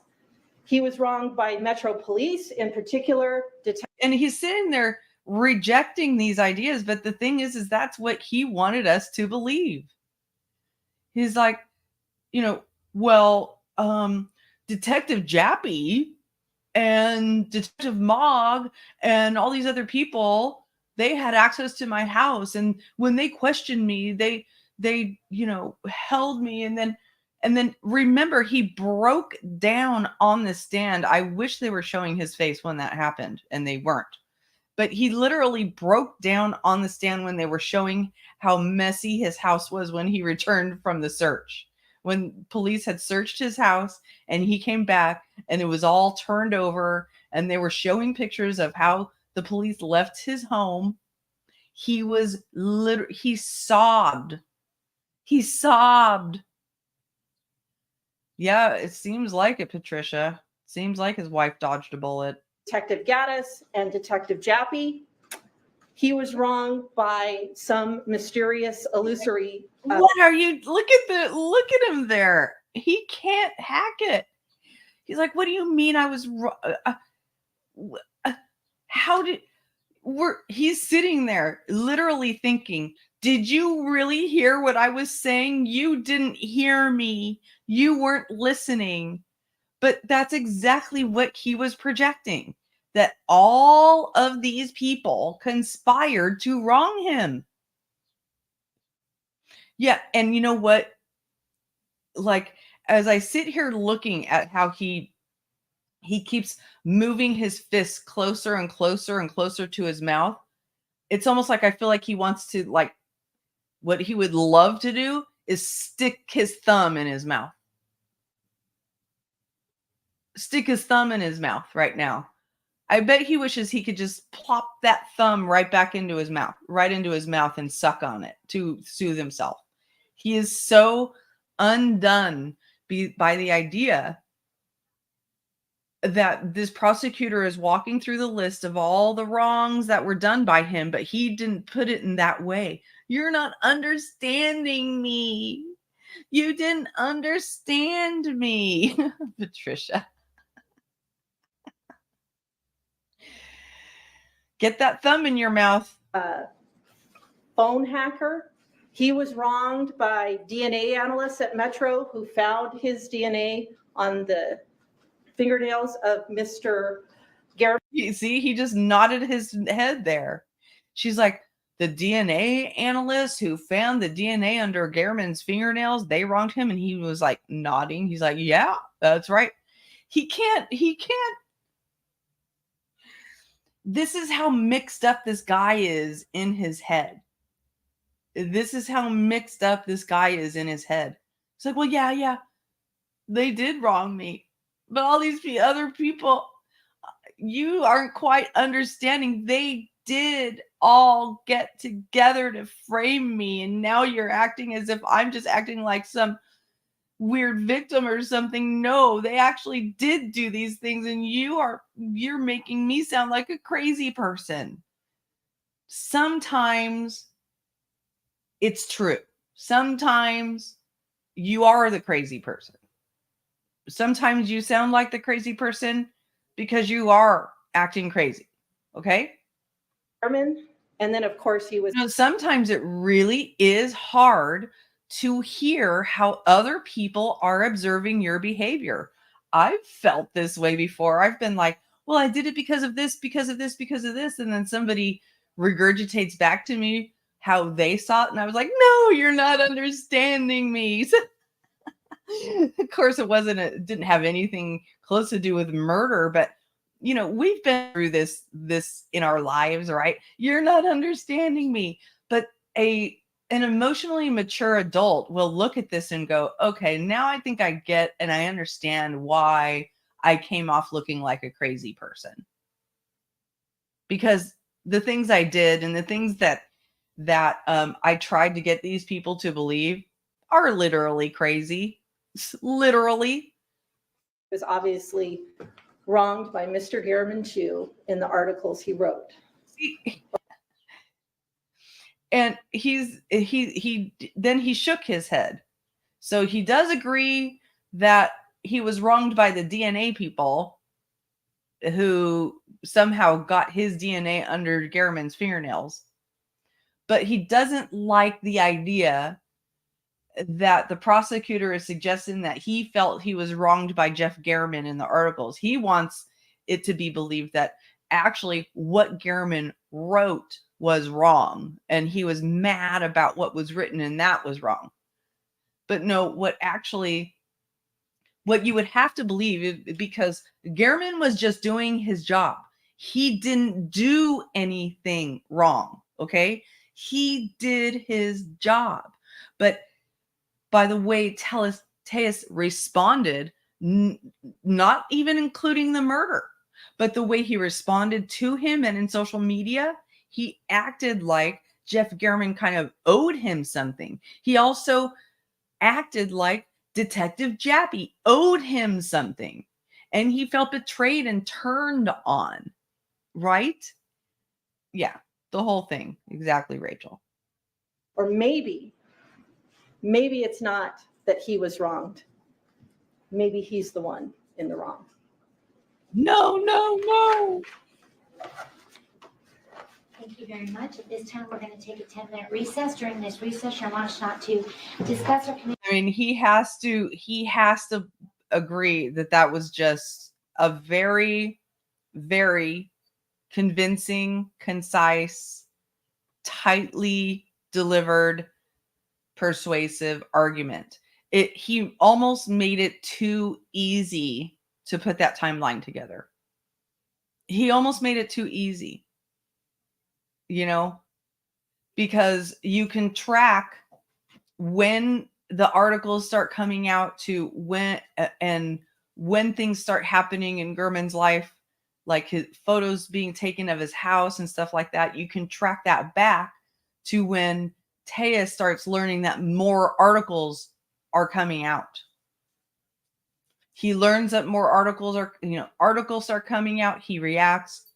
He loses his election, his primary in August. He learns more articles are coming out. That's when we start to see images are populated on his phone. Whether he says that his phone was hacked or not, the testimony is that there are hundreds of images of Gehrman's house on his phone in August. And then also in August, there are hundreds of images from around the block from Gehrman's home on his device. Okay. So then on September 1st, he learns that there's more information being requested by Gehrman. And within a few hours, Gehrman is dead. And he's been murdered. And he's been murdered at 11:18 a.m., around 11:18 a.m. And we have multiple images of the Denali driving, to and from the house. We have the murderer walking up to the house, standing exactly where there's a photo on Telles's phone of next to Gehrman's house where he ended up being slain. It's almost too easy, you guys. He's almost made it too easy. I don't think I've seen a trial that is this easy. A witness's manner. Okay, so they've In still jury instruction number catching up to do. Does the state stipulate to the presence of the panel? Yes, Your Honor. And the defense? Yes, Your Honor. Mr. Baskich, you may begin your.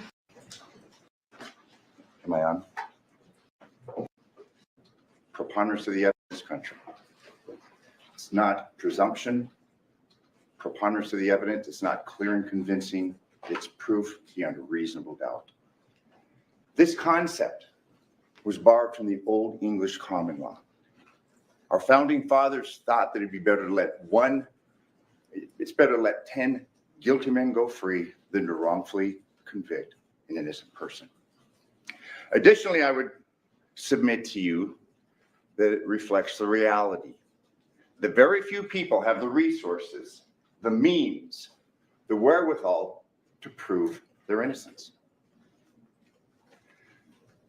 You heard testimony by narrative by the defendant, Mr. Telles. Generally, you don't discuss a person being in custody, but he testified truthfully from the stand concerning his incarceration. He had testified that he'd been in custody for 2 years and that he wanted to tell you his story. Jury instruction number 27 discusses a witness's manner upon the stand.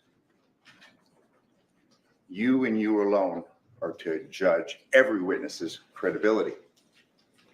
In jury instruction number 3, it states that you are to apply the law to the facts.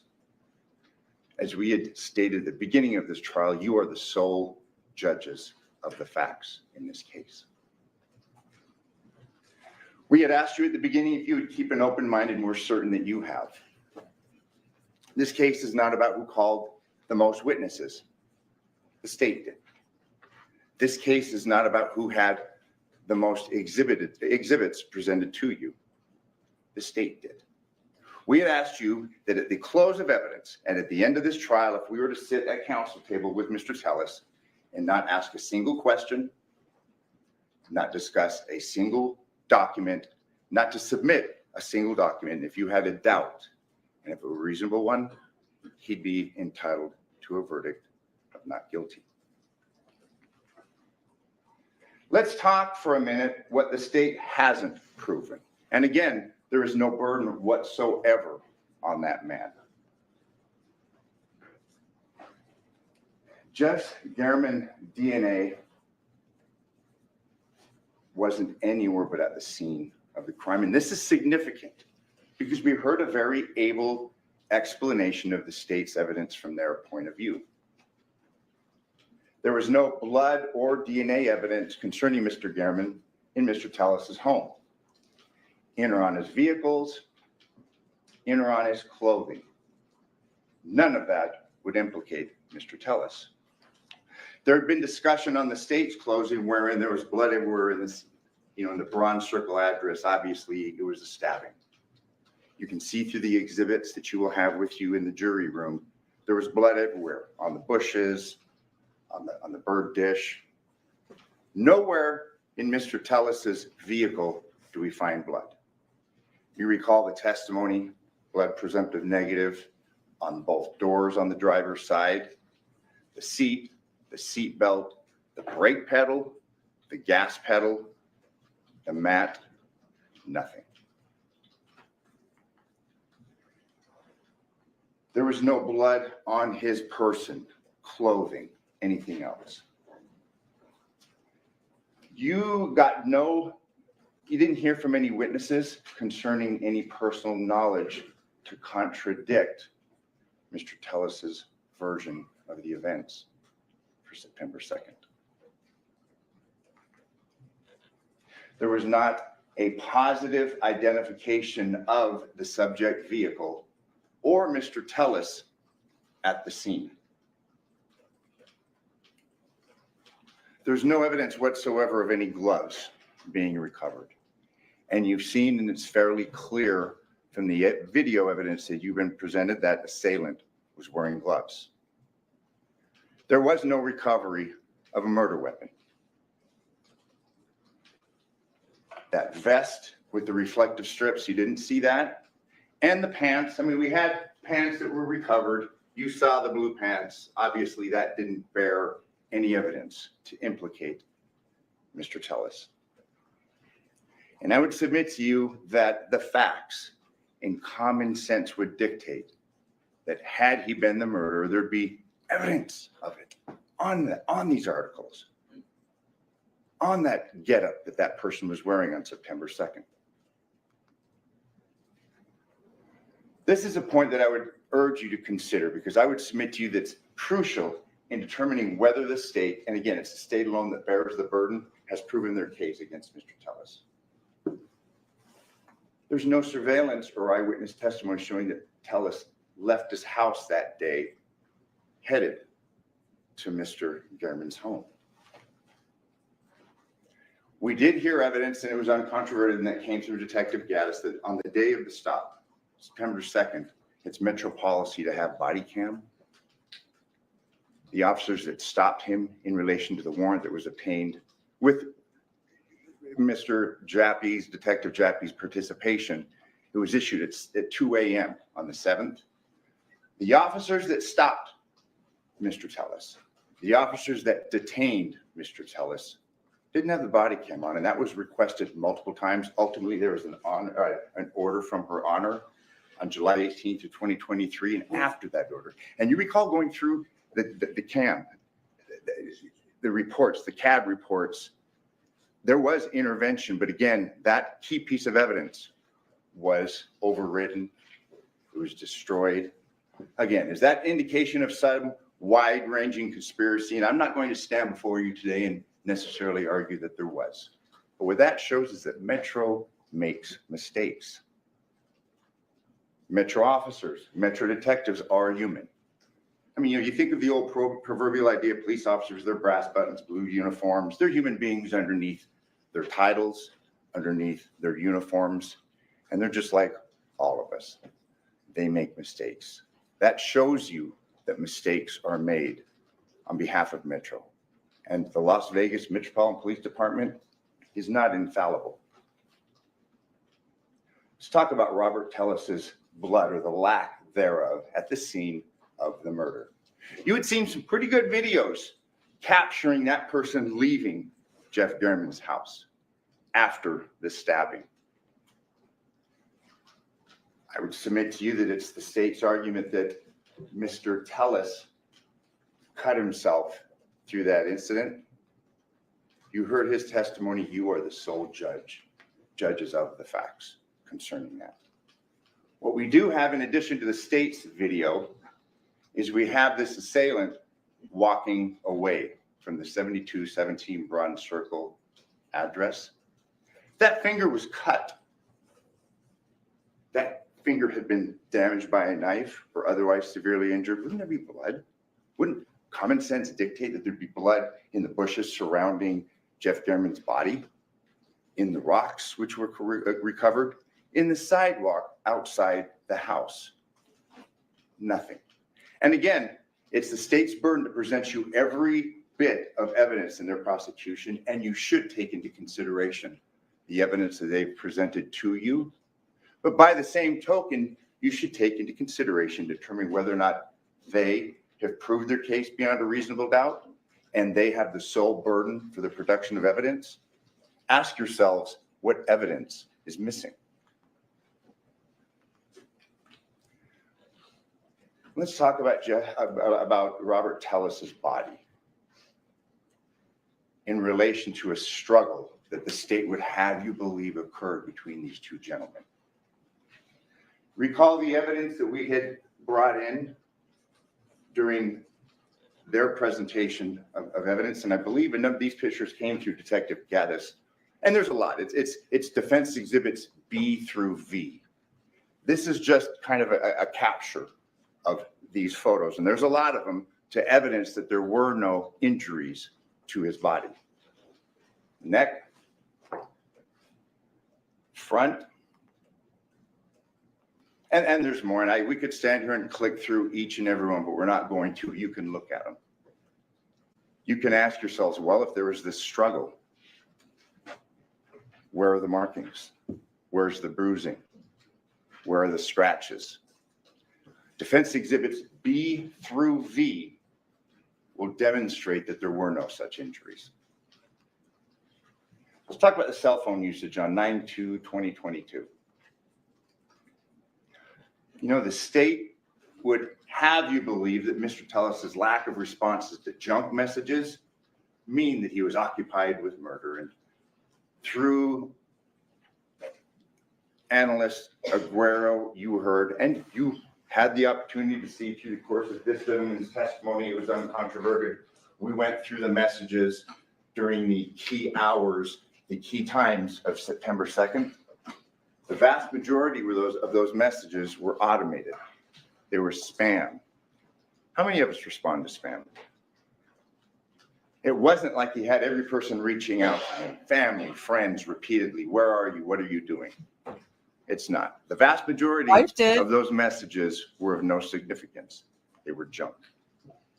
Additionally, the state did not establish a pattern of phone use behavior which would indicate that Mr. Telles's communication activity on that day was anything different than his normal behavior. They had the devices, they had the access.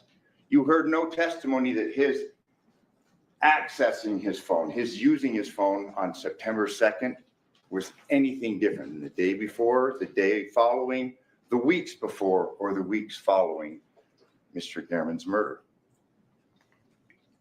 And let's talk about the deleted messages. You recall that was quite a big point that was underscored and argued through the course of testimony, and it was actually through Mr. Aguero, our expert, the issue concerning this deleted message. And you recall then we had the subsequent witnesses in the state's rebuttal that came forward with and it was through Mr. Telles's testimony.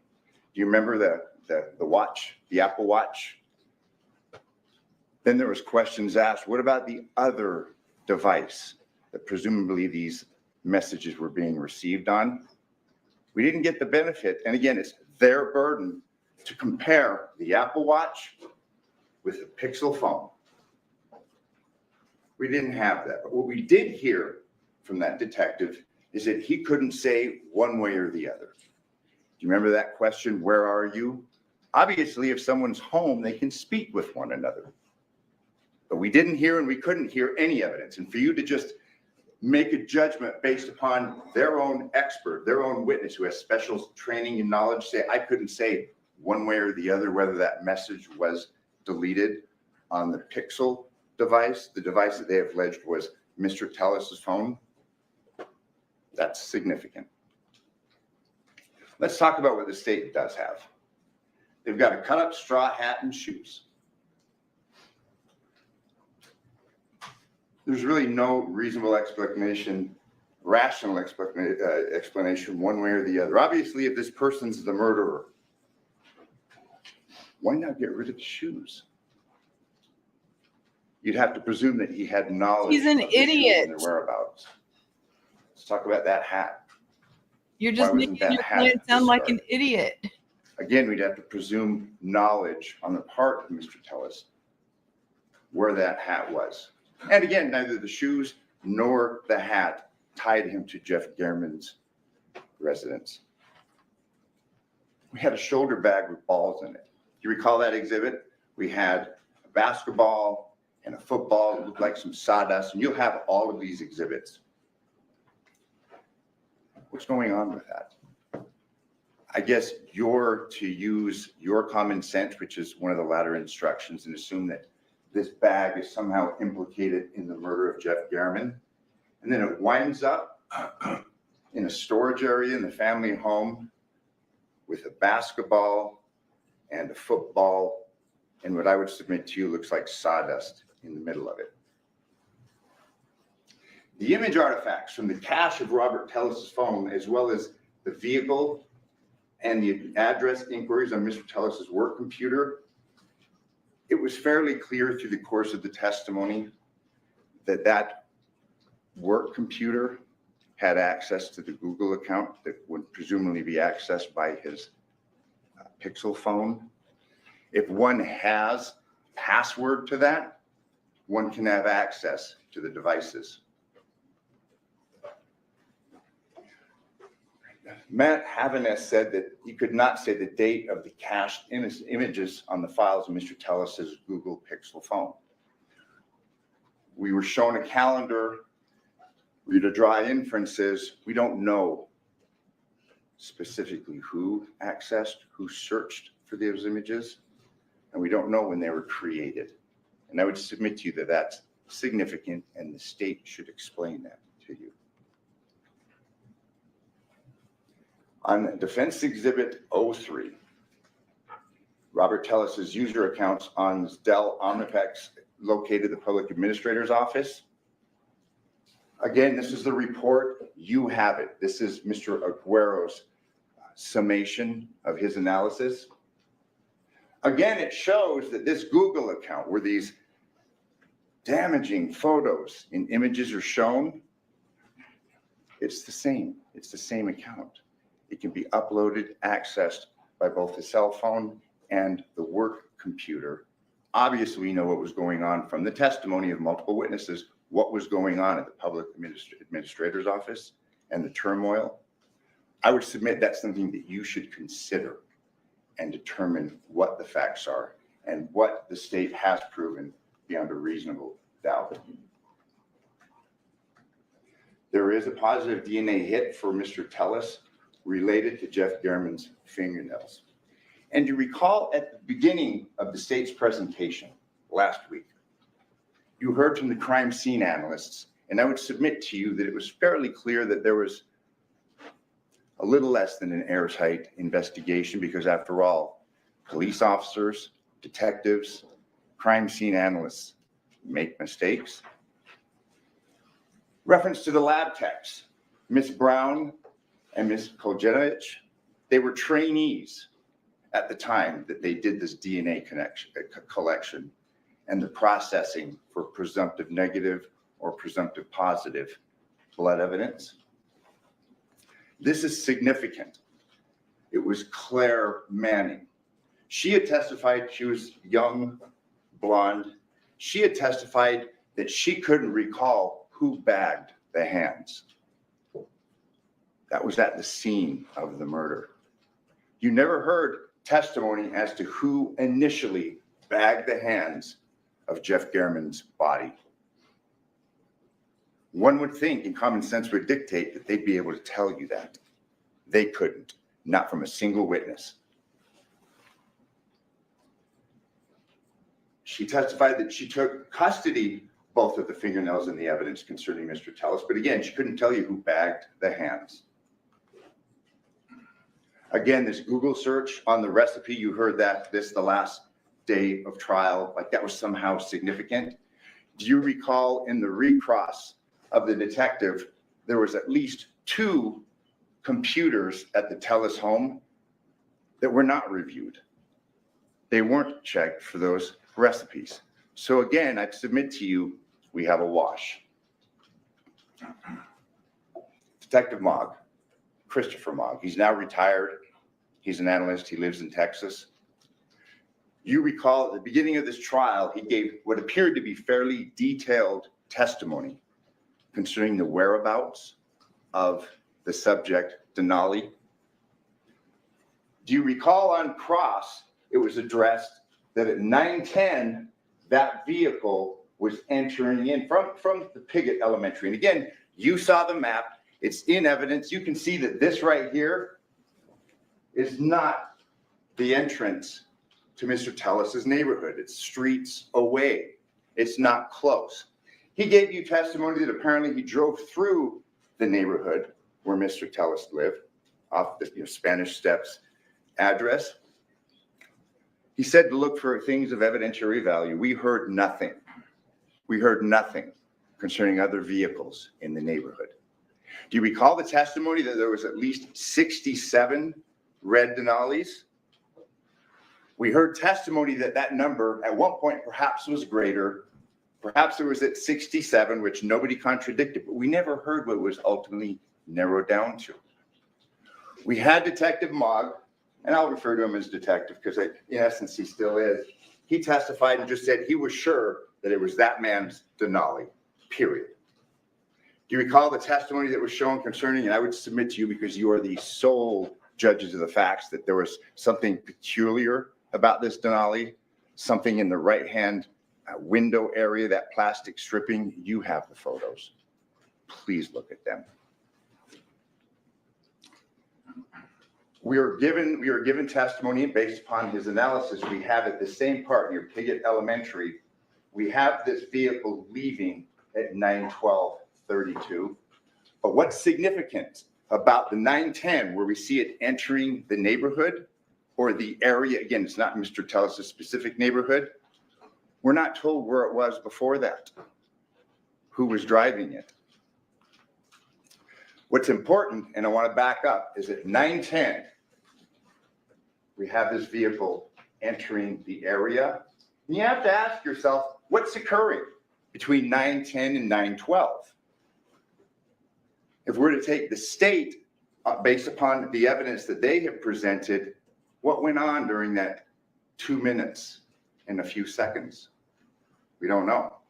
Did it even make it to the Telles's house or some other neighbor, other house in the area? But as to the 9:10, it's important because it's the state's theory, and we heard it argued that Mr. Telles left his phone. Well, we have, and this is Defense Exhibit A3, we have that phone receiving messages. Look at the times all throughout the morning. We have that phone receiving messages 7:44, 7:45, 8:47. You can see, and this will be given to you. It's close to the cell tower next to Mr. Telles's home. So then you have to ask, well, where was this vehicle? And I'd ask them specifically, did you follow this vehicle? Did you see this vehicle prior to the 9:10 time taken from Piggott? He didn't. But we can see, based upon the evidence that was provided to you by the defense expert, that phone is in the area all that time.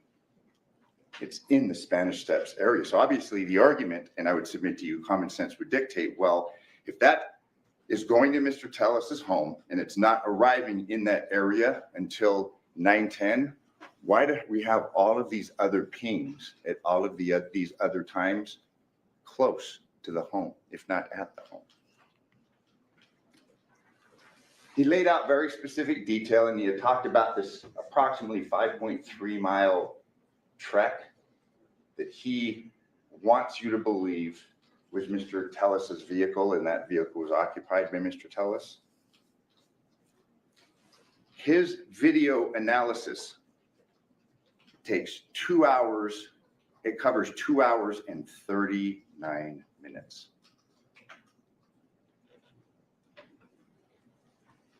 State couldn't show you what happened during that 2 hour and 39-minute period. 5.3 mile trip to and from. They basically show you closed circuit TV coverage, which it wasn't. There was a lot of dark spots of the vehicle driving there. But then the vehicle driving back, and I won't say it was driving to and from Telles's home because we had no evidence of that. You know, we're to believe the state that there's no ring cameras in a fairly affluent neighborhood. I'd submit to you, does that make any sense?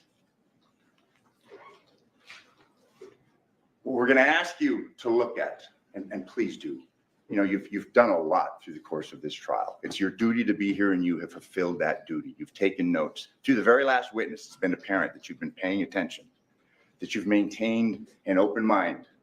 You know, oftentimes we suffer, especially law enforcement, from what's called confirmation bias. You reach a judgment, sometimes early on in the case, and you work backwards to confirm what the judgment that you've arrived at the beginning should be at the end. And I would submit to you that that's what happened. This was the 1405 wintergreen. As you recall, there was an issue concerning the timing. This was channel 3, all right? This is State's Exhibit 372. You have that. You'll be given a laptop. Look at this. This was an image that was not part of his presentation to you at his testimony and during his testimony. This laptop has the ability to pause. It has the ability to zoom. Watch this.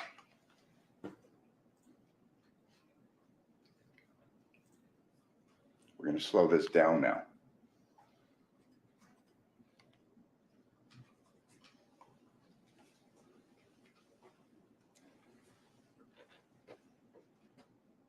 You have this evidence. It wasn't part of his presentation, but it's been provided to you. Look at the profile. What's that look like on the top of the head? I'd submit to you that looks like hair. We've seen Mr. Tellus. He gave testimony from the witness stand.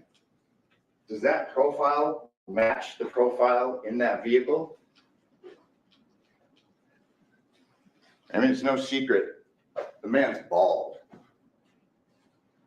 Look at the face. Look at the eyes.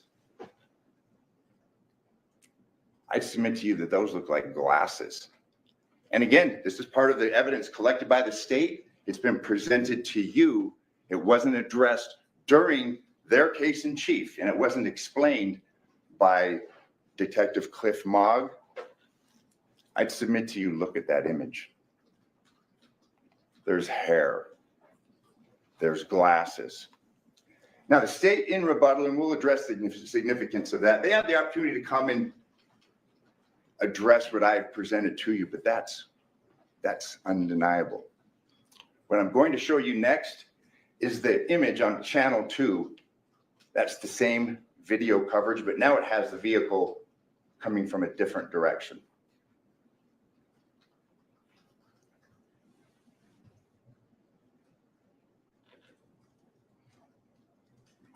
It's parked.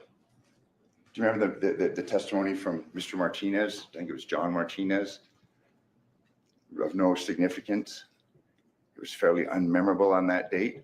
He said he saw the person. Nothing caught his attention because nothing was memorable. There's no talk of a disguise. Glasses, nothing. It's bland. Nothing was memorable. Take a look. Oh, hang on.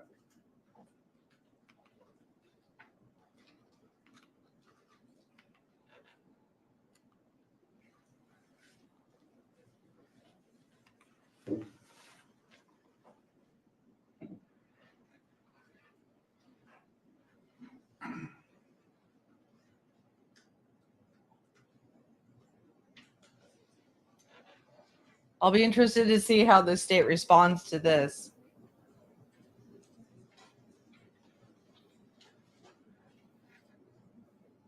That's Mr. Martinez that I discussed.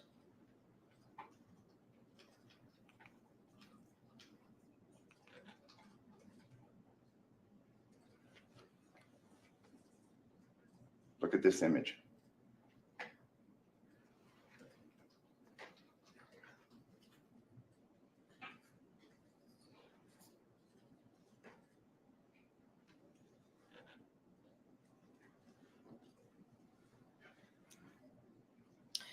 Because I have to agree that Profile. doesn't look like him. It's hair. But I would guess that the state's going to say, well, we don't think You have two that was captures him. from two different angles. The profile does not match the profile of Mr. Telles. And they're consistent. It's not open to dispute.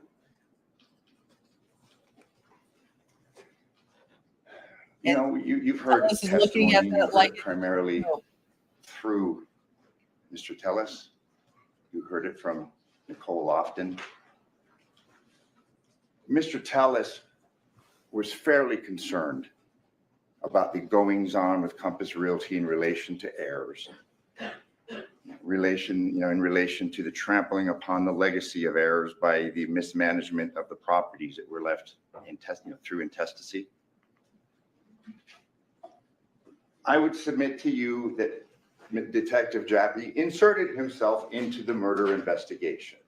And again, I want to draw, a couple of arguments from this Compass Realty testimony. I mean, we know that Mr.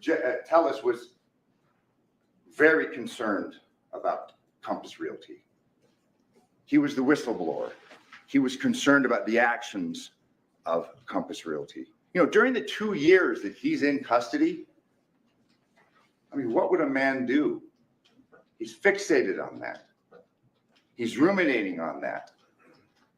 I would submit to you that common sense would dictate, and your experience would dictate, well, he's going to focus on the involvement of individuals who he was focused on prior to his being arrested. I mean, really, what are his alternatives? And again, this goes back to the burden on the state and not the defense. What can he really do when he's locked up? He's going to focus on Compass Realty. It's easy to dismiss him as being crazy. Oh, that's Looney Tunes. But hey, he's been in custody for 2 years. He was worried about Compass Realty prior to being incarcerated.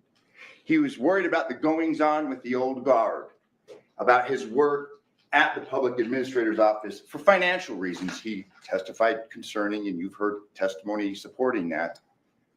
Why wouldn't he continue worrying about that? Why wouldn't he keep thinking, well, I'm being framed, I'm being charged with a murder that I don't think I committed, I didn't commit. He's going to focus on what he was focusing on before he was arrested. You know, we heard testimony from Detective Gaddis. Do you recall the exhibits, the information that was presented about the release on September 5th? The video release of that individual walking. They started getting tips. Do you recall the email that was in her 70-page officer's report where she had communicated with Detective Jappy predating that? The first communication that we have on record and that's referenced is September 4th. Detective Jappy, when asked, did you incriminate him? Did you give him, did you give her evidence implicating him in this crime? And he said, I gave her information. But then we heard from Detective Gaddis that she had a communication with him again on September 5th. And again, she was given motive. In Detective Jappy's mind, she was given motive to focus on that man and his alleged motive to kill Mr. Gehrman. So he wouldn't agree from the stand that he implicated Mr. Telles, but to call a detective or to email a detective on September 4th, and then again on September 5th and say, look at this guy. He's got a motive to kill. How could it be anything but an implication? You heard crime scene investigator Baxter. Her testimony concerned the goings on at the public administrator's office during the execution of a warrant on September 8th of 2022.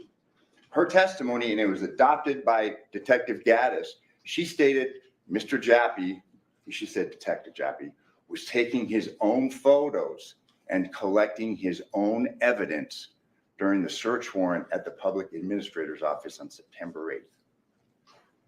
And it wasn't a mistake because it was asked to her on cross and it was confirmed what she had said before you, the sole judge of the fact, by Detective Gaddis, the primary detective concerning this homicide investigation. We had heard testimony that Mr. Telles, as a result of the warrant obtained by Detective Jaffe on August 17th, 2022, that man was under surveillance. It appears until Detective Jaffe inserted himself into this investigation, we had dual investigations, a short one and a much longer one concerning Robert Telles. We know from Detective Jaffe's testimony that he was exonerated. There wasn't this kickback scheme. He had been implicated by an agent who was a real estate agent who was a detective at the time. That provided to Detective Jaffe in part the probable cause to get that warrant. So we have a member of Metro giving another member of Metro evidence, testimony, opinions about a kickback scheme implicating Robert Telles. We also had heard through testimony that Compass had a direct line into the public administration office. And again, I discussed Mr. Telles as being incarcerated because I would submit to you it's understandable why he believes there's this wide-reaching conspiracy. What other options does he have in his circumstances, under these circumstances? We do know that the district attorney's office refused to pursue action against Compass Realty. And again, I'd submit to you that that's significant.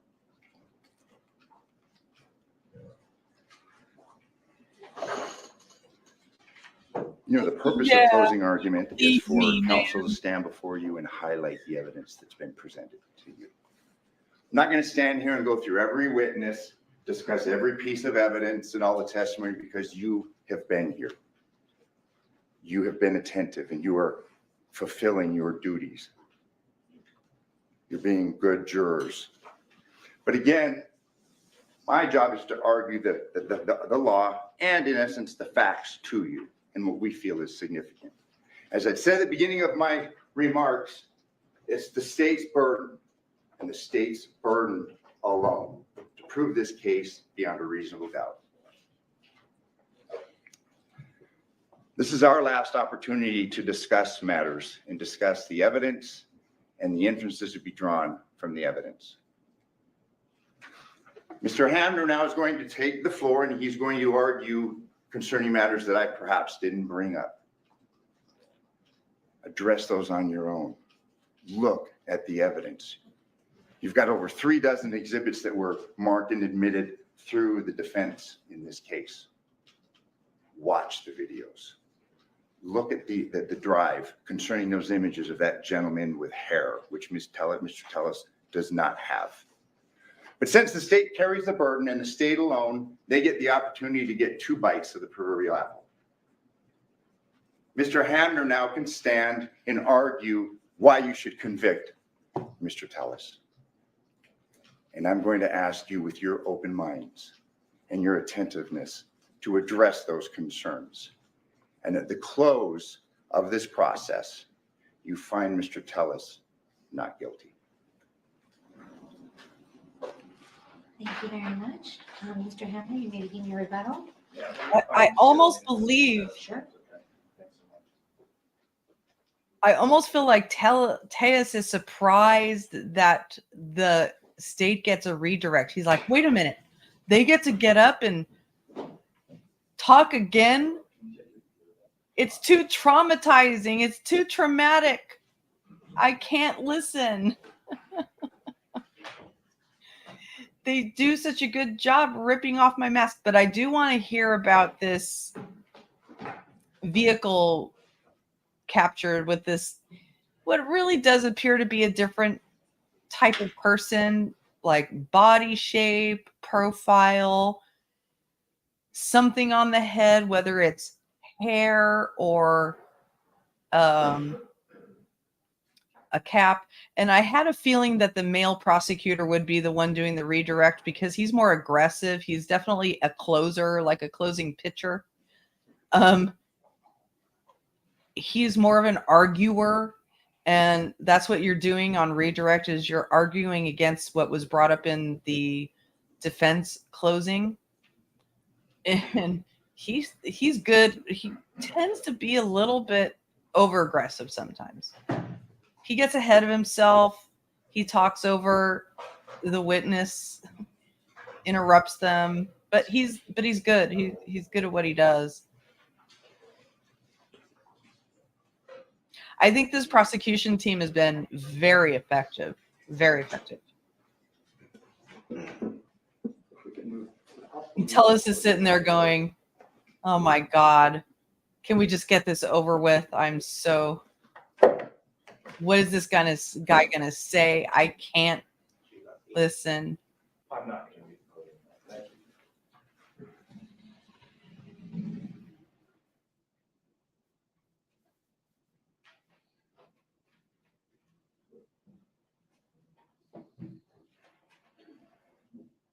Don't make me hear it.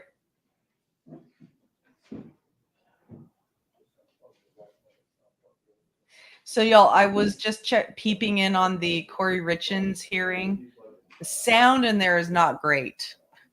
There's a witness on the stand right now. You could barely hear them. So I'm not sure if I'm going to do any coverage of that. I'm definitely going to see what the outcome is, see if anything super interesting happens.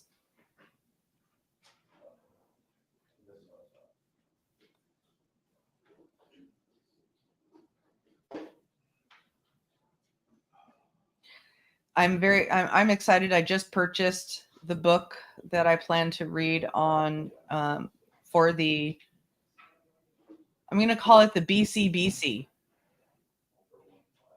The BC Book Club. BCBC.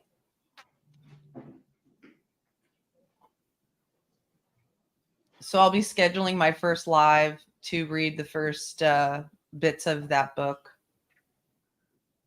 And I'll be excited for y'all to join me on that. I'm pretty sure you'll be interested. All right. It's quite the setup.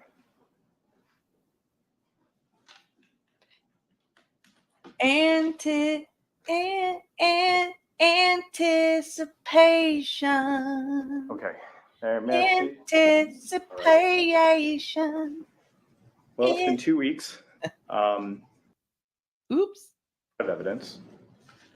We thank you for your patience, and I will try to be as brief as I can. But as you've seen, with witness after witness after witness, the evidence is absolutely clear. The defendant murdered Jeff Gehrman. He murdered him because Jeff's writing oh, that destroyed hurts. his career. Oh, that hurts. It destroyed his reputation. Oh, that hurts. It Ouch. threatened probably his marriage. Ouch. Exposed things that even he admitted he did not want the public to know. Ouchie. And he did it because Jeff wasn't done writing. He was informed on August 8th that a records request was being made by Mr. Gehrman long after he had lost the race, well into his lame duck remaining administration as a PA. And he learns that Jeff wants to write more. And when he learns about the subject of it, it's not about him and Alicia. It's not about him and Rita. It's not about anybody except him and Roberta. Bro, you're hurting me. And what you see unfolds over the course of a month. We learned from his phone expert that he shut off all location data, even though that phone, What? as we learned from his expert, 13 years of location data magically disappears for the month of August. Look Why? At him. Look at him. Because of the August 8th email. He's over it. He's building a reconnaissance case. He starts to go on to Google Maps. He starts doing surveillance at Popeyes. He's using the power of his office and their computer software to find private details about Jeff, so it can culminate in murdering him. And that's what he does.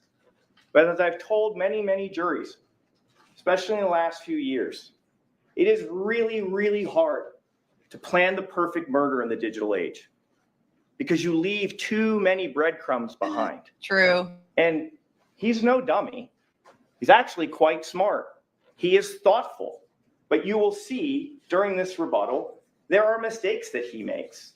And there are things that he simply cannot account for that when a police starts to look into an investigation and deploys the tools that the police have at their disposal, it uncovers the inconsistencies. It uncovers his mistakes. But I got to start with what he got up and told us about, the alleged conspiracy.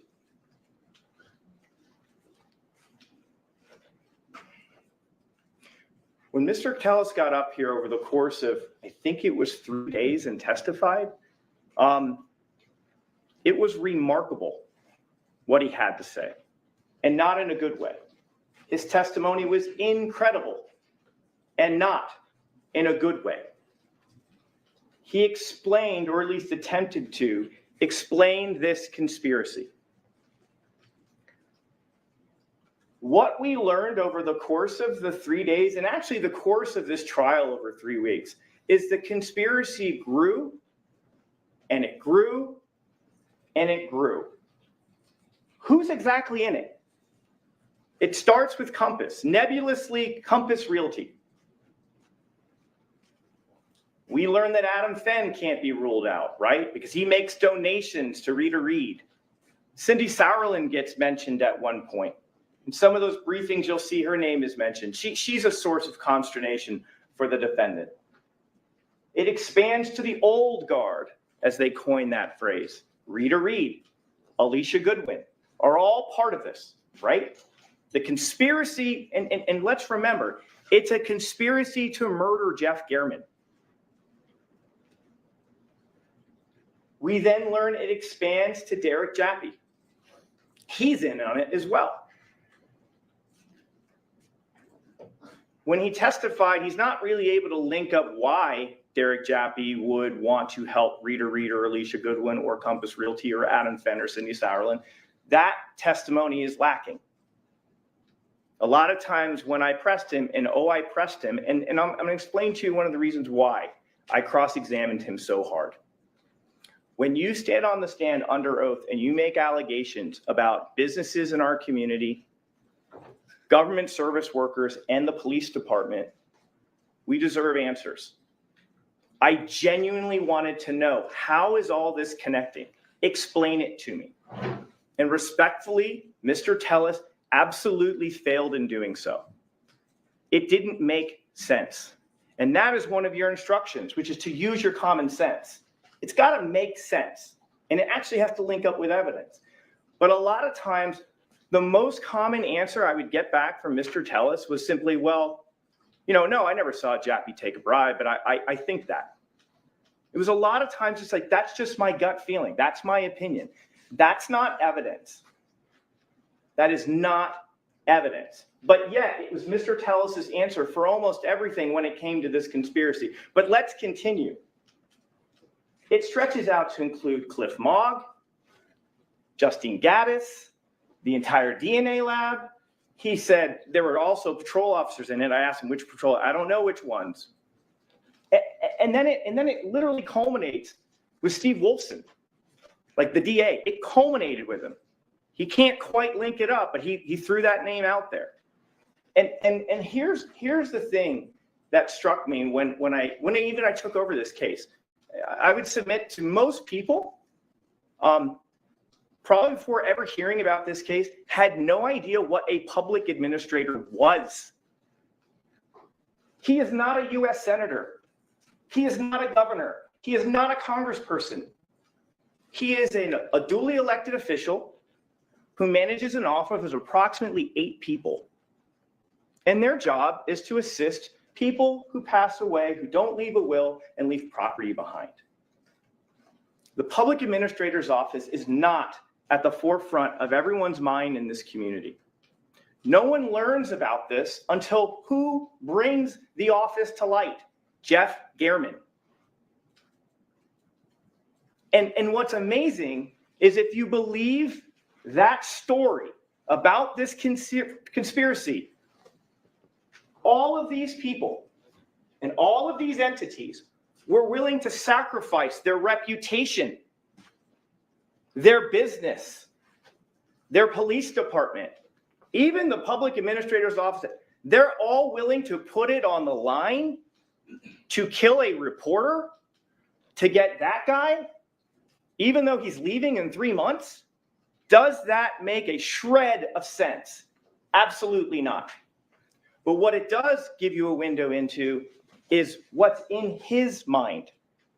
That is how important Mr. Telles views himself. Look at his face. Look at his face. He that can't. every single control one it. of these people, every single one of these entities were literally willing to kill another human being who is not him just to frame him. Does that make sense? And more importantly, where is the evidence to support that? Where is the evidence that you received in this trial that supports that? And the answer is you didn't. There isn't any evidence of that. Why would Compass conspire to frame him? Why? I asked him. I wanted to know. He couldn't give a good answer. His best answer was, well, I was going to do a lot of work in the next 3 weeks or next 3 months. Has anyone ever heard of any sort of legal filings, lawsuits settled up in a brief, tidy 3 months? That's not a thing.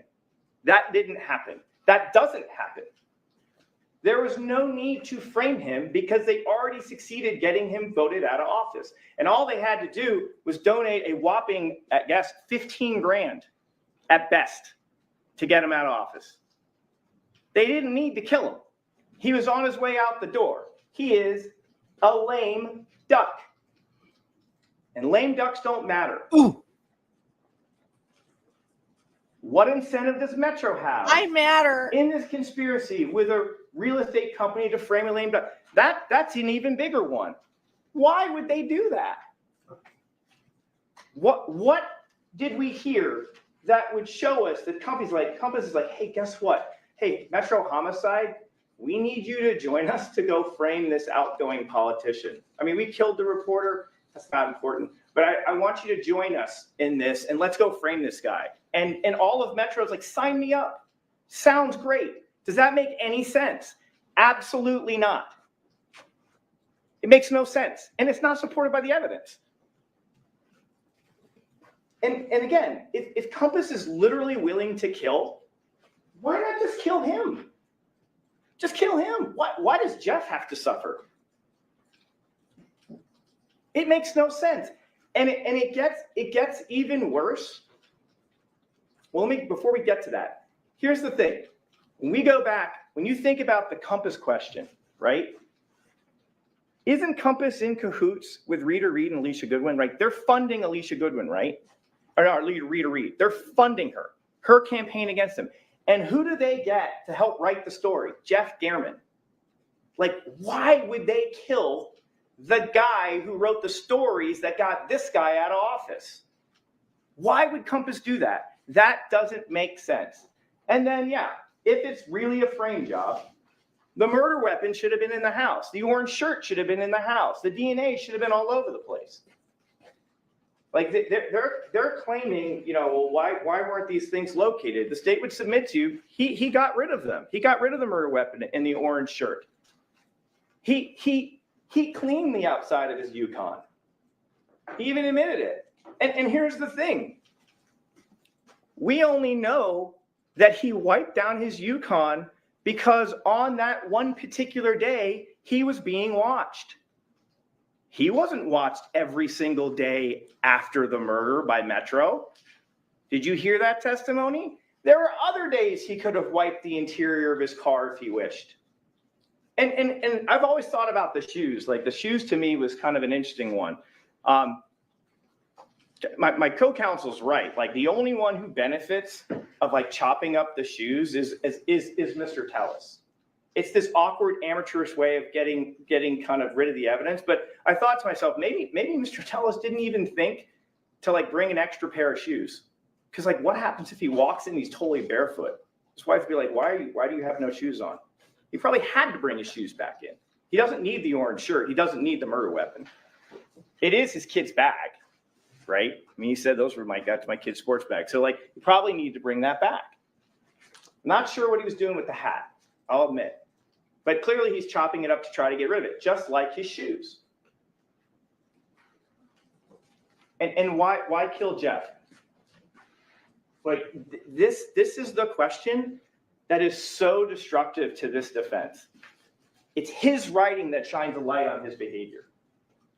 He is sought out by the co-conspirators to do this. And he admits, and he admitted on the stand, one of the rare times he admits it, he admitted, yeah, his writing was the difference in the election. That's why I lost. I got that out of him. He was at least willing to concede that. But for Jeff Gehrman, he's still a public administrator. His writing is why the defendant is out of the job. And therefore, under this theory, he's got to be the one who's killed. That's his reward. He's collateral damage. Like, really? Rita and Alicia are like, sorry, Jeff, you got to go. It's been really nice. Thanks for the help, but you're out now. We got to clean up loose. I mean, is that really what's being suggested here? And the answer is that is what he suggested. But it defies common sense, and it's not supported by the evidence. And here's the other thing. Jeff's putting together a fifth article. And now what we can tell from the records, it's just about Roberta and him. It's the salacious stuff. So who in this realm, if you think about everyone in the conspiracy, and you think about Mr. Telles, who is the one that wouldn't want another article written about him engaging in an affair? You think Derek Jappy cares? Cliff Mogg? Adam Fenn? No, it's him. He's the only one that would have a stake in making sure that article never got written. No one in the conspiracy would want to prevent that coming out, especially not the Rita Reeds and the Alicia Goodwins. If they want that exposed, I mean, they went to have that exposed. They wouldn't want that being not put out. And I'm sure Compass Realty wouldn't either. I'm sure they would have wanted him discredited. Like another article would in theory be great. They wouldn't have killed him. And then we have his walk. Like he's got a little hitch in his getup where he kind of leans to this one side. You can kind of see it. There's something that is about his little walk. And look, you don't have to take my word for it. You can evaluate whether you think what Zach and Christy had to say about it. They've hung out with him. They've walked with him. They thought, and think about how they saw it. They were like, man, they kind of knew the background between Gehrman and Telles, and they were like, wouldn't that be funny if that was him? He's got those same goofy gray shoes. Like that was the thing. Like they noticed the shoes, which I think is really interesting, you know? But they don't act on it at first. But it's only when they see the Yukon that they kind of flip out and they're like, well, we probably should call on this. The only other person who came and said that wasn't him is Nicole. And listen, you'll have all of Nicole's text. The state would submit to you that, look, there is no doubt she has a kinship to Mr. Telles. You can see it in the text messages. You can see it. You can go read through them. The state would submit she has a bias. And like, she cares about him. And I think he was probably good to her in the office, which is understandable. But look, you can judge it on your own. You can judge the testimony of those other people. You can make that call for yourself. But I would submit to you, when you look at this, think about all the other evidence in the case. Think about all the other evidence, the motive, the physical things found in his house, his DNA underneath the nails. When looking at this and being like, is that him? And the state would submit to you when you put all that together and you watch this video, absolutely, it's him. Professional killer versus amateur killer. Mr. Telles would like you to believe that this was an assassin with combat training. The state would submit to you, you don't need combat training to stab people. You don't have to go to knife school. You don't have to do that. If you're angry enough, you can stab people pretty good. If you got enough hate in your heart, you can really go at people. And I would submit to you, the state would submit to you, that Mr. Telles had had enough of being exposed, written about, publicized, embarrassed, and he wasn't going to have it done again. Because at this point, the state would submit, Gehrman had taken everything from him. Everything. Everything that he worked for. He worked his way up through law school. He got himself elected, and this guy took it all from him. And so he wanted to take something from Jeff, and that was his life. Professional assassins don't use their personal vehicles. They don't use their personal phones or work computers to conduct reconnaissance. They don't wear attention-grabbing outfits. They don't flee the scene and then double back to pull right up to a murder scene to look for possibly dropped evidence. And they don't leave items of clothing or apparel they use in the murder inside their own house. Professionals don't do that. The state would submit to you that what this was an amateur attempt by Mr. Telles to pull off this killing. But here's the thing. It is thoughtful. It is deliberate. He really did a thoughtful job about it. I give him credit. I give him credit. But in the world of the digital age, we leave behind too many breadcrumbs. And when you're not a professional and you are an amateur, you tend to make mistakes. And that's what he did. For example, really smart idea. He knew about IDI Core. Hey, I've got a really easy way to look up personal identifying information on people. I'll use my work computer. But what does he not realize? That we can, as the police, download the computer and literally see your keystrokes. How could he have known that? He wouldn't. It's an oversight. It's a mistake. It's a slip. And it's evidence that we collect against him. What else? He does the Google Maps surveillance. Really clever. What an easy way. You don't even have to go to the neighborhood. Just pull it up on your Google Maps. He does the Popeye surveillance. He takes the photos off his work computer, right? But he forgets to delete his cache files. And let's just make this clear once and for all. Matt Hovanetz told us what? He said that these are not created photos. They would say created in a date, in a time, and you'd have it. Those don't exist on the phone. I wonder why that is. Why do you think there aren't all those images? Forget the Google Maps surveillance, right? That's just, those are probably images that the program pulls up. Sometimes it's referred to as tiling. But like the Popeyes photos, which are coming from the phone, and the one from the work computer, why don't we have any created photos? The state would submit to you that Mr. Telles, being the smart guy that he is, the techie, as he described himself, deleted them out of his photo album. But the problem is, he didn't delete his cache. And we learned from Matt Hovanetz that the caching of photos is what happens with, the example that we heard was, say you want to send an email, and the computer will shrink down the actual image to get down data size lower so it can go out. He didn't delete the cache. He deleted the actual photo, but not the cache. And so those dates tell us that essentially in the month of October, he is doing all of these things. He tried to get rid of it. He couldn't get rid of all of it because he's an amateur.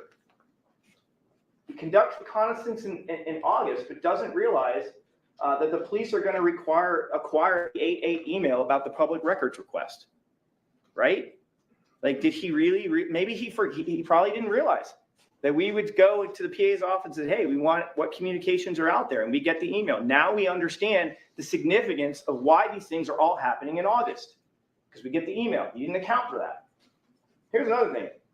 He shut off all his location services in August, but doesn't realize it's going to stick out like a sore He didn't thumb like on that. location services analysis. And here's the crazy part. His expert gave it to us. His expert said, I have 13 years of location data on this phone, but for the month of August, it's a 0. It's a bagel. Why? Why that month? Because it's right. It's when he's planning the killing. He knows he's going to those spots. He doesn't want to be tracked. He's no dummy. He's smart. But the problem is that is an electronic breadcrumb. An entire month, no location data at all for anywhere that he traveled, that was the testimony of his witness. And he didn't claim that that information was hacked or compromised. What else? He decides to wear gray Nikes, but forgets to delete the shoes off his phone. And then he fails to get rid of the shoes in time by the time the cops do the search at his house. Maybe life just kind of gets in the way, right? He's maybe doing it late at night when the kids are asleep and his wife's, doing a little, I don't know where he's planning on sprinkling the bits of the shoe, but like clearly he wants to do that to shrink it and maybe it's harder to find. Like he's putting it in a place that only he would find it, like underneath the recliner. And like he can't account for like the one random photo where like his murdering shoes are right there when he's out rock climbing. Like he can't plan for that. And all the hundreds or thousands of images are there. He can't plan for that. Creates the disguise of the construction worker, but doesn't account potentially for an interaction. And then again, he leaves his phone at home, which is smart, right? So we don't see the movement of the phone kind of going with the Yukon, right? But the problem is that when you go radio silence for like 5 hours and you start ignoring your wife's calls and texts, that's a problem. And then, great example. He gets up here and he tells us the whole story about the chicken fried rice. He was so happy to share that story. I was making my daughter lunch because she doesn't eat the school lunches, and I cut the tip off and I started bleeding. So I went and got the super glue and I cut it and it got blood. And so that's why the DNA, that's the one time he was fine with DNA. But like, he doesn't realize that all we have to do is start checking it. Is there a Google recipe for chicken fried rice on your phone? And there wasn't, because that's what he said he was doing. He didn't just say I was making a meal. He specified how he was doing it. He was like using a recipe, and that's the most logical place you would do it. People are not bringing their desktop computers and putting it in their kitchen when they're cooking fried rice. Like that's not how that's going down. Like he was, if that their story was true, and we would submit it as not because it's not there in the phone, he probably would have sat there with his phone on the counter, hit the YouTube or the Google recipe, and then he's working. So it should be there, but it's not, because that was something used to explain why in the world would my DNA be on the scissors. Again, another example. He goes to great lengths to park down the street. And then it all goes down the drain when he leaves because he realizes, oh, I probably forgot something. So he wheels back and parks right in front of the house. That's a huge mistake. It's an amateur mistake. Here's another one, and I just noticed it while watching it. He left the garage door open. If you watch the video after he does the killing and walks away, the garage door is totally open. And then when he drives back and he gets out, he has 2 opportunities to close the door. What did we learn about what prompts the neighbors to worry about Jeff? It's the garage door. The hitman, the assassin shuts that garage door, but not an amateur. Exactly. Like Mr. Telles. Because in the panic of the moment, he's just like, I got to get out of here as quickly as possible. It's a slip. It's a small slip, but it's reflective of who we're dealing with. And then he forgets to get rid of the hat. He forgets to get rid of the bag. He forgets to wipe his phone entirely. Next time, factory reset, full factory reset. Hopefully that'll clear it all. Probably be up in the cloud. But the point is, he doesn't do the things he needs to do. Don't tell people how to do it. They're amateur mistakes. It happens. That's why it's hard to pull off the perfect murder in the digital age. And about that gray bag, the defendant told us on the stand he'd like to think he wouldn't have removed his children's basketball and football to use it in a murder. Remember that? And there's the bag. And there's the bag. And there it is. And the defense in his closing arguments said, we submit that there's sawdust inside the bag. Well, let's take a closer look at the sawdust. See that bag? Let's take a closer look. Remember the big sun hat? Is that sawdust? Oh. Doesn't look like little chopped up little bits. It looks more longer and rectangular and flat. Here's the hat. Oh. Here are those bits. Good. Long and rectangular.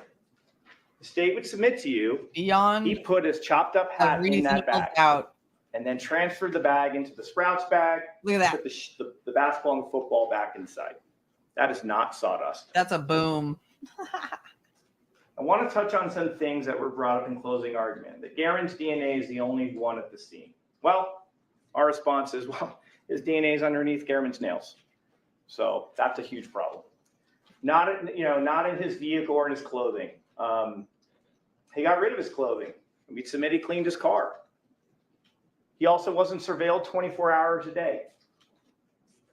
There was no positive ID from him at the scene. And that is correct. And listen, that's why we have this instruction about direct and circumstantial evidence.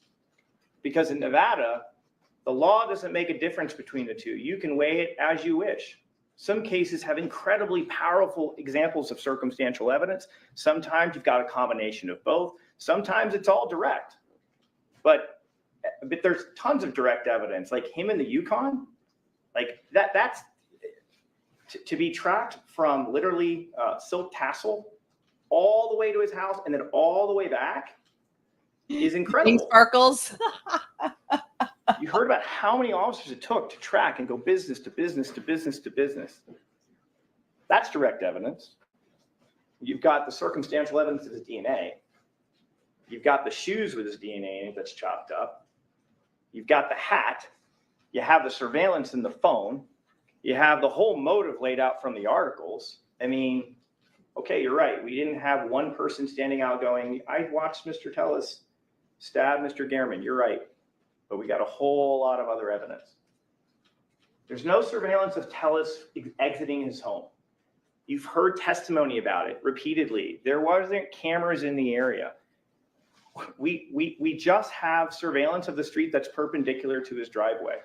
And I thought I had pulled up, maybe I didn't, I apologize. I tried to put the image of that, but I want to address that. It might be still in here.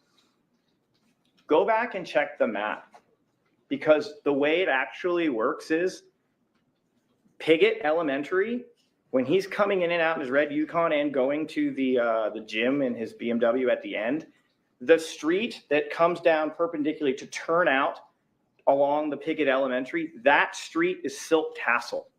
And when you look at a map, if you follow Silk Tassel, it runs into his driveway.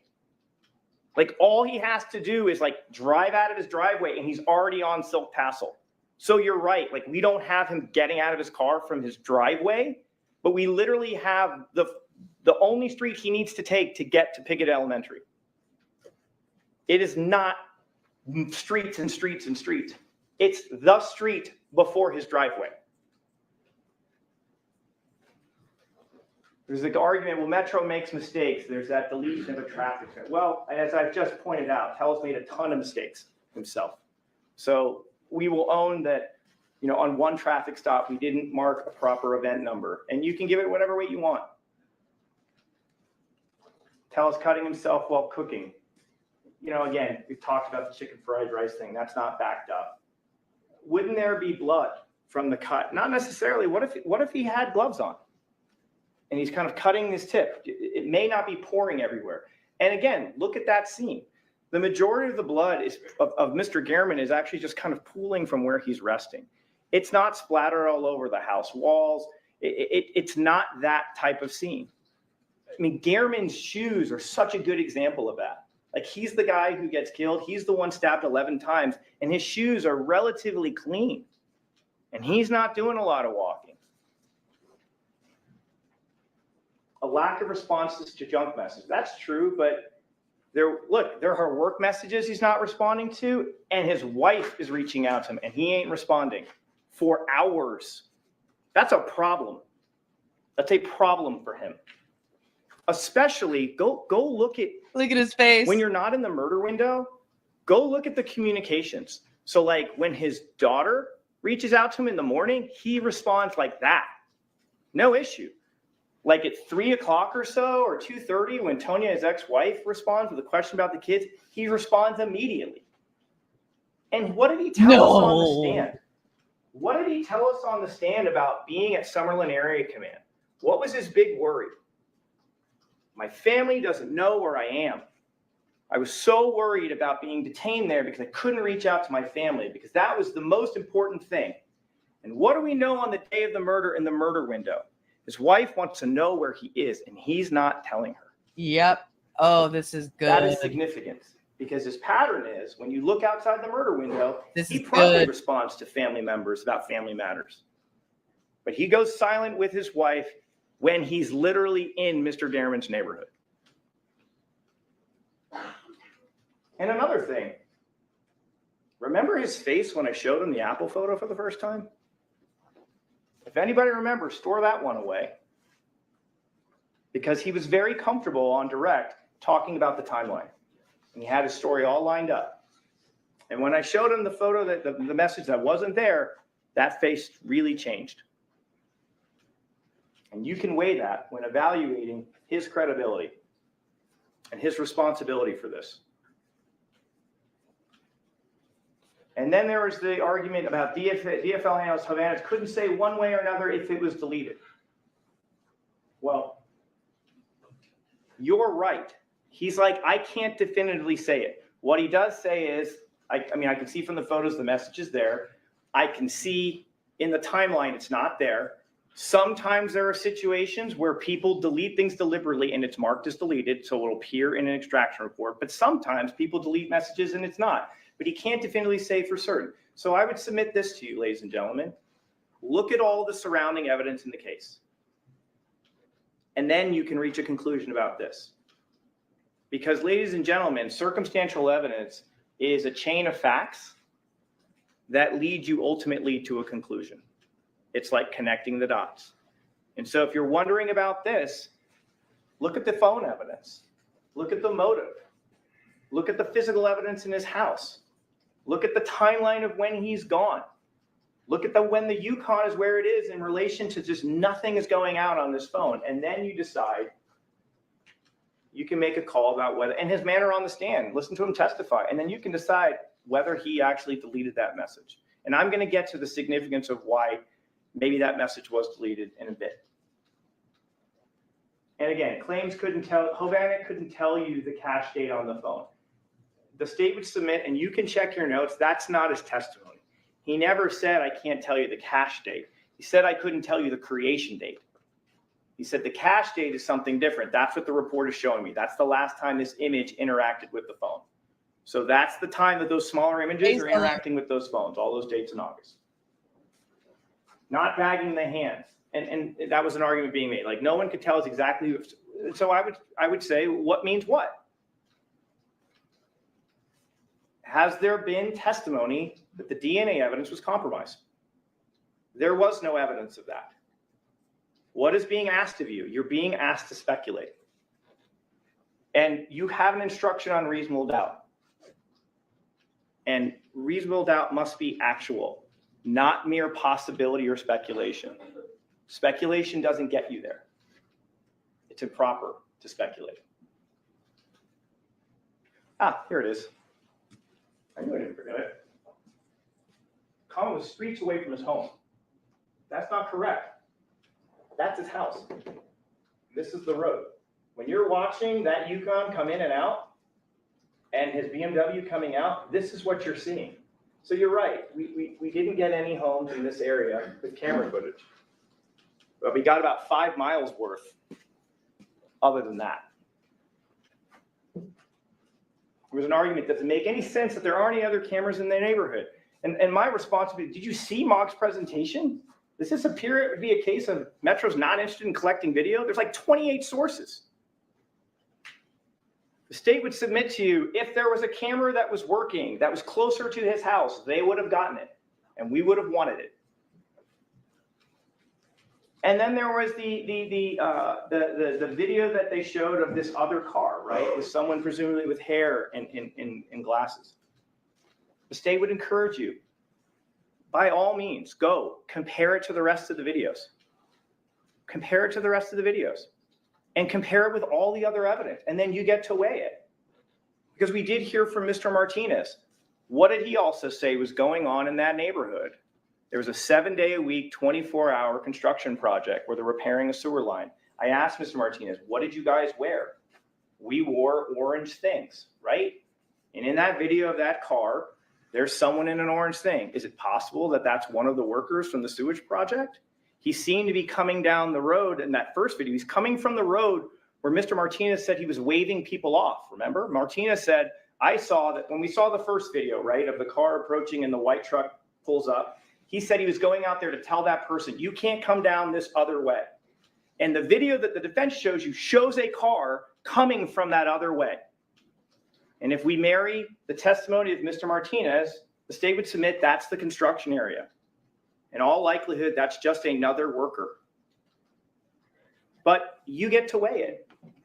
You get to weigh it with everything else. Then there's this argument about Jappy mysteriously inserting himself in the homicide event. Really? Is that the testimony? Detective Jappy told us that he had to attend the Metro briefing that night. Why? It makes sense.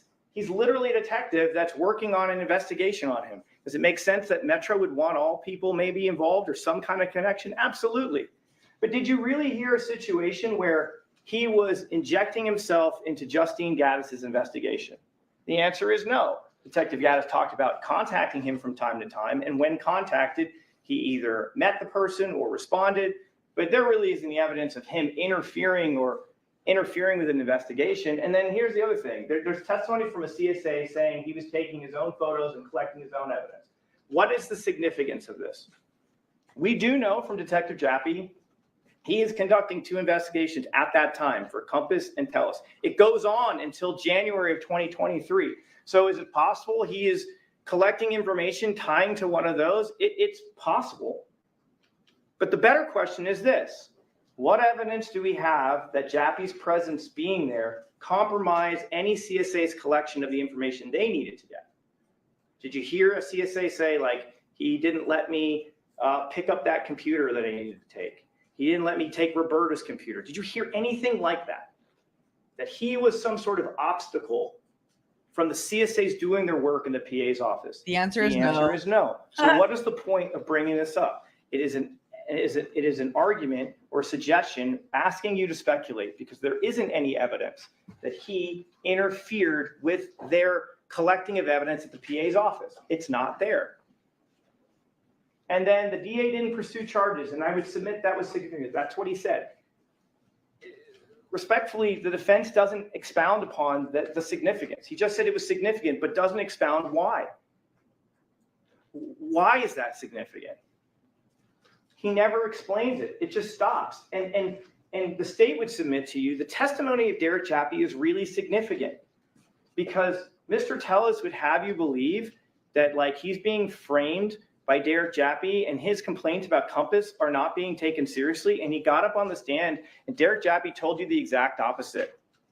He exonerated Mr. Telles from what he was hearing from Reader Reed and people in the PA. He exonerated him. But he's supposed to be the head co-conspirator for Metro. Why would he exonerate him? And then he did go to the DA's office and said, I think we should pursue charges against Compass, and was told, listen, due to this loophole, it's not going to work. Like, you have inconsistent information about what these people are notified or not. And the court records do show that, Cindy Sauerland is identifying, when they want to file on this case or, notify next kin. Like, there's records that match up. So even it's just like, it's literally the exact opposite of what Mr. Telles wanted to have uncovered by Jappy. And like, he didn't, if he really was out to get him, like, he should have just stopped when the arrest was made and we could be done. But that's not what he does. So I want to get to the defendant's testimony. There's a credibility instruction. You were instructed that you need to consider witnesses, and since he testified, he's a witness, consider his manner upon the stand. Think about what his fears, motives, interests, or feelings are, and the reasonableness of his statements, and the strength and weaknesses of his recollections. And then here's the kicker. Under Nevada law, if you believe a witness has lied about any material fact in the case, you may disregard the entire testimony of that witness or any portion of their testimony, which is not proved by other evidence. The state would submit to you that arguably, Mr. Telles' testimony, he might have been our best witness. Based on his manner on the stand, based on the things that he said, he spent 2.5 hours on that first day. And almost 80% of it is talking about things he did in the public administrator's office. It's not about the actual like murder or like what he's doing on that day. He just wanted to regale you with all of his achievements as a public administrator and how he fought against people standing in his way. And the state would submit to Look you, at him. as my co-counsel told you in opening statements, that's not what this case is about. It's not about whether he was a good manager or not. It's not about if he had an inappropriate relationship. This is about whether or not he had a motive to kill Jeff Garriman, and did he in fact do it? And he did. Think about his difference in how he spoke to you on direct on a narrative versus trying to answer my questions. How many times did I have to repeat, sir, my question is this, bring you back to my question. Sir, I didn't ask you why. I asked you a yes or no. Think about that for a second. And think about this. What are his fears and motivations in this point in time when he sits on that chair and he's talking to you? And we're going to get to something about that I think is very significant. And it's right here. He took the stand and he admitted on cross-examination that he lied during his May 11th, 2022 interview with Jeff Garriman. I asked him, what was it the part that you were untruthful about? And he said it was about my relationship with Roberto. And he said, and I said, he said, I didn't think the public should have to know about that. And it was really important to conceal that information from his family. This is really significant because what it tells you is that back in May, when he was facing just an election, he was willing to lie to protect his job and to save his marriage. Now, the stakes are even higher. They're far higher. So you get to evaluate, are the things that Mr. Telles is now saying, is it possible he could be lying about some of those details? Because this is far greater than that. Think about the difference in his body language, his ease of sharing information when I'd ask versus when he just had free reign to say whatever he wanted. They're like night and day. What do you mean, bro? What do you mean? And the state would submit that the defendant's view of this situation is completely divorced from the evidence in the case. Yeah. It's like he's talking about a thing it couldn't be farther apart. He talked about these conspiracies, but he's so short on details. Always. Oh, I took a bribe. Did you see someone take it? No, I didn't, but it's just in my gut. I think that happened. That doesn't work. That's not evidence. Something in your gut, or I just feel it. That's not evidence. And when you think about it, it does make sense. Because if Mr. Telles had to be honest about what the evidence is in this case, it's a very difficult thing for him to explain away. It's his DNA underneath the fingernails. It's his car that's there. It's his Google Maps images in his phone. He's conducting surveillance at Popeyes. He's using his computer to look up information on this guy. He's got these text messages explaining how upset he is about everything involving Garriman. That's a huge problem because really he's the only person who wants Garriman dead. And the hat and the only shoes and the bag. And really, this was kind of in my mind what jumps out to me. It's like a because I said so. Like when I pressed him on things, like why is this? Why is this? And it was just simply because that's how I feel. That's not evidence. And again, the defendant is also selective during his testimony about what evidence had been compromised versus properly collected. Great example was the scissors DNA. At the beginning, I'm like, the DNA in the fingernail, you couldn't get an inch out of him agreeing with that. I'm like, you at least agree with me that it's been planted, and you didn't even want to do that. But he had come up with a story about cutting his finger, so he's fine with that DNA being on the scissor. That's a nice contrast. And he picked and chose, and you can check your notes on that. But that to me is really significant because he was fine talking about certain pieces of evidence that he thought was good. Great example, the timeline on direct. He's happy to tell you his narrative on direct because he forgets about the where are you. Yep. And then on cross, when I confront him with the where are you, now things are a little bit different. But he had no issue with anything in that timeline at first. And another thing, when the defendant testified, a lot of times he didn't use phraseology like, I didn't do this, or I didn't do that, or I didn't stab him, or I didn't go to that scene. It was never that. I mean, maybe from times he would say it, you'll check your You notes. say, I But wouldn't. the vast majority of the time, Mr. Tellez would say it like this. I'd like to think Right. I wouldn't do something like this. Right. I'd like to think that I wouldn't do that. We talked about this. I'd like to think I wouldn't take my children's sports balls out of the bag to use for a killing. It's an interesting phraseology. The state would submit it's a bit of a tell. Because he could have just simply said, I didn't do that. I didn't touch that bag. But that's not how he words his behavior. It's this like Monday morning quarterback. I'd like to think I wouldn't, because it's really bad. You can weigh that when you're evaluating how honest and truthful he was when testifying. And again, for all his talk about being conspired against by powerful enemies, it's actually the defendant that uses the power of his office's proprietary software to spy on and discover where Gehrman lives and what type of car he drove. He used the power of the office, Mr. Tellez. And here's another thing. Remember the map that they brought up, kind of trying to show the drive from the PA's office to Popeye's? When you study that, remember it's Analyst Hovanet's testimony. Those reports out of Axiom from the work computer aren't converted for UTC time. So he was trying to use it to say, like, I couldn't have done this at this certain time. It's not UTC converted. Then we get to where are you? Remember, every single message between the defendant and his wife on 9/22 are on the timeline, with the exception of where are you? So here are the messages, where are you? Now they're talking about his daughter, collecting or selling things. Wow, that's incredible. There's a doctor's appointment. Are you at the doctor's appointment? No, we're at the barbershop. Oh, okay. Then there's a text about the scheduling of the appointment. And then he also has picture read. All of that's on that Apple Watch. Oh, and also the deposited message. And then when you look, it's all the same stuff, with the exception of where are you? That's the one thing that's not there. There's the cards thing. There's that's incredible. At the doctor's appointment, the barbershop. Oh, okay, the appointment last week, picture day, and then the deposited message. It's all there except for where are you? So why is this significant? Number one, the defendant cannot answer this text or pick up her call because the phone is at home while he is murdering Gehrman. Number two, the defendant couldn't leave this message on his phone.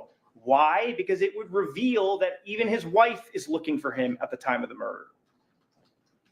And third, given the state of their relationship at that juncture, given what you've now kind of acknowledged what he was doing privately, if your wife calls and you have your phone on you, you're going to take that call. You're going to answer that text message.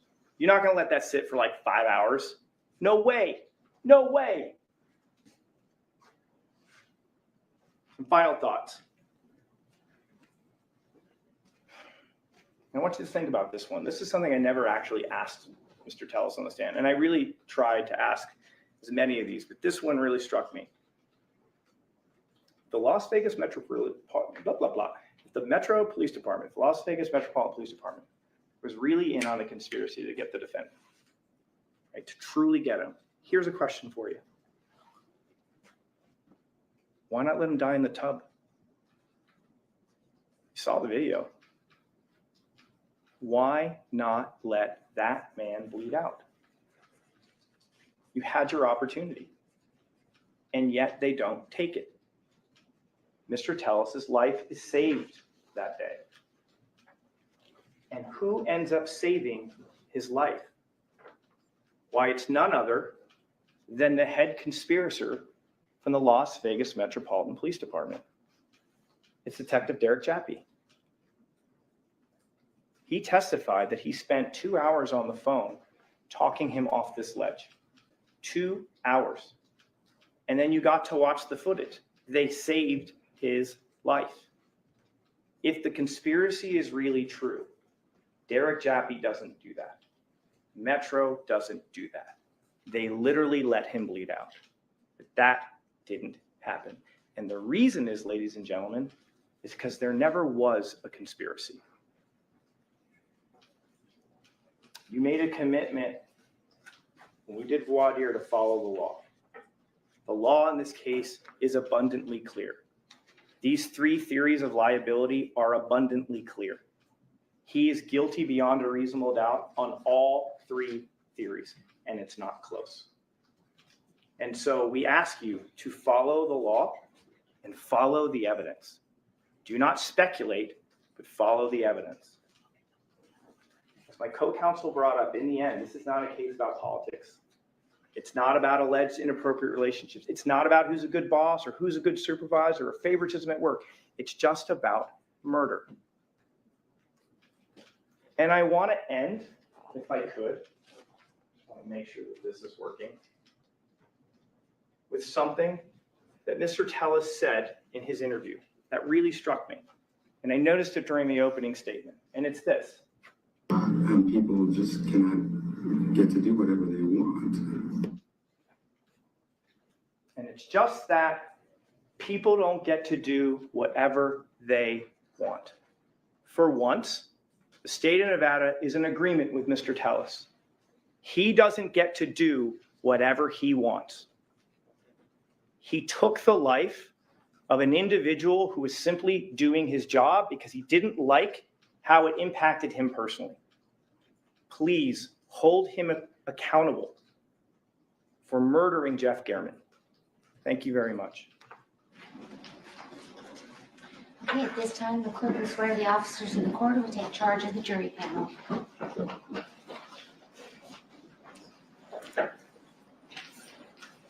You do solemnly swear that you will keep this jury together in some private and convenient place, that you will not permit any person to speak to them nor speak to them yourself, unless it be by order of the court, except to ask them whether they have agreed upon a verdict, and that you will return them into court when they have so agreed. So help you God? Yes, yes. Okay, at this time, ladies and gentlemen, you're going to be excused. When you go back, you're going to have lunch. After lunch, we are two alternates, Mr. Max Gross and Zachary Crayson. You will go with one of the court officers. At that time, the clerk will bring back all of the evidence and you'll begin to deliberate upon your verdict. So when you're done eating lunch, make sure Officer Hawks knows and the clerk will bring back the evidence. Thank you very much and you're excused. Thank you. All right. Sure.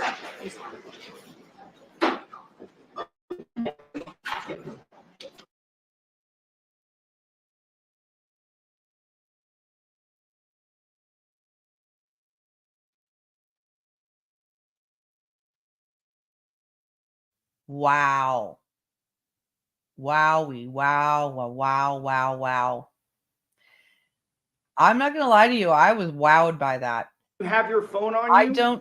I don't say those things that I reserve my praise for, when I think it's truly deserved. And I think it's truly deserved. And, I know that I'm not, I'm a critical person. If I think a lawyer's not doing a great job, I'll say that lawyer's not doing a great job. Even the prosecution, both sides, prosecution, defense, I'll be like, oh God, Timu lawyer, whatever. This guy is really good. And I don't think I've seen this happen, this like 1-2 defense, this 1-2 punch closing. I know I've seen this in other cases, but it's not often that it's done this well and this effective. And let's face it. They had a lot to work with. The state had a lot to work with here. We have a clearly delusional defendant who has no self-awareness. I mean, just no self-awareness of how he comes across, of the mistakes he made. And let me just tell you what I think were the biggest gotcha moments in this second closing here. I mean, the first closing was good from the female prosecutor because what she basically did was very succinctly and in a very easy to follow way, just laid out the facts and the evidence, right? So then the defense comes in and he tries to poke the same exact holes in the in the state's case that they've been trying to poke this whole time, but have not worked. And the most compelling thing he brought up was this footage. One moment, please. I need to clear my throat.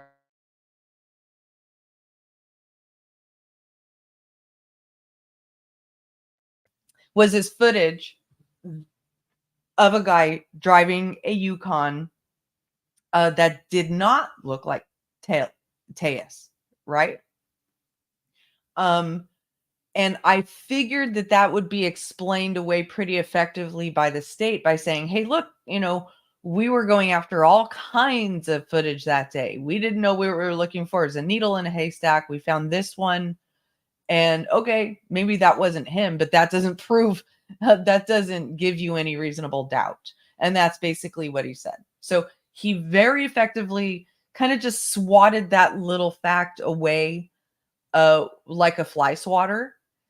And then he had some pretty compelling gotcha moments. One of them was the cut up straw in the bag from the hat. I don't think, I mean, that was like a big revelation because, the defense brought that up. How dare they even dare to think that or suggest that this family man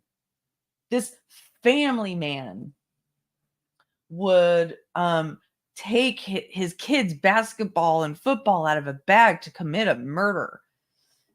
And they all agreed. And there was just, balls and sawdust in there. Oh, does the sawdust look almost exactly like the sawdust we collected from the cut up hat? Oh my God. I mean, that was very powerful, very convincing.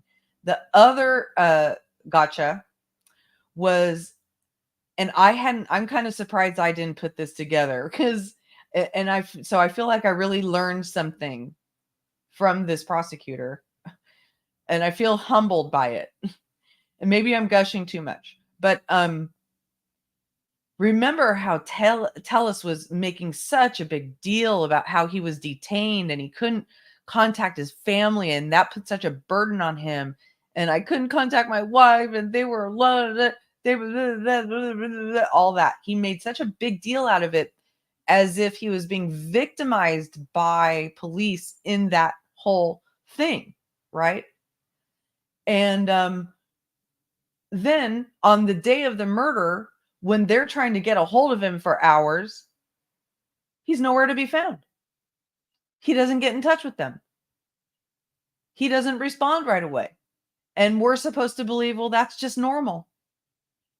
That's just normal, right? So there's that. That was another big, and that isn't beyond reasonable doubt. That isn't, forensic evidence, but it's compelling behavior. Let's look at his normal behavior, and now let's look at what he's trying to suggest is his emotional state, and what he's trying to convince us is his actual emotional state.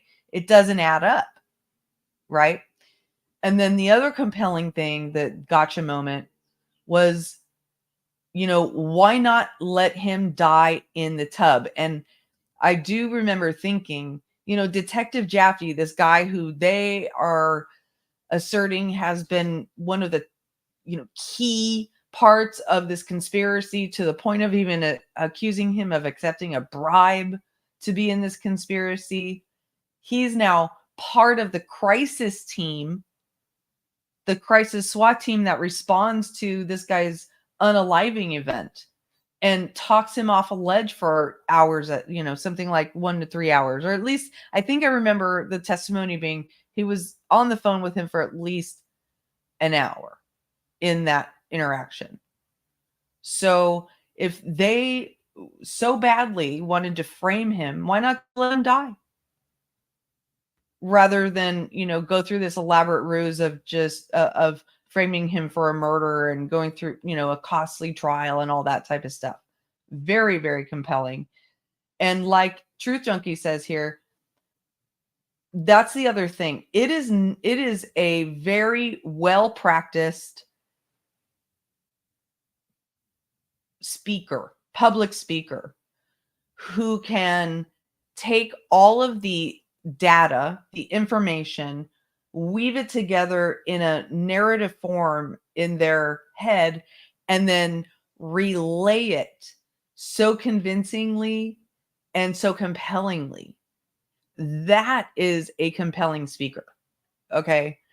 And that's why I was saying that he's going to get noticed, and I hope he doesn't get swallowed up by a tech company, because they're exactly the type of companies that go crawling around the web looking for people who can present arguments like this, because they're very, very big on presentation skill and speaking ability.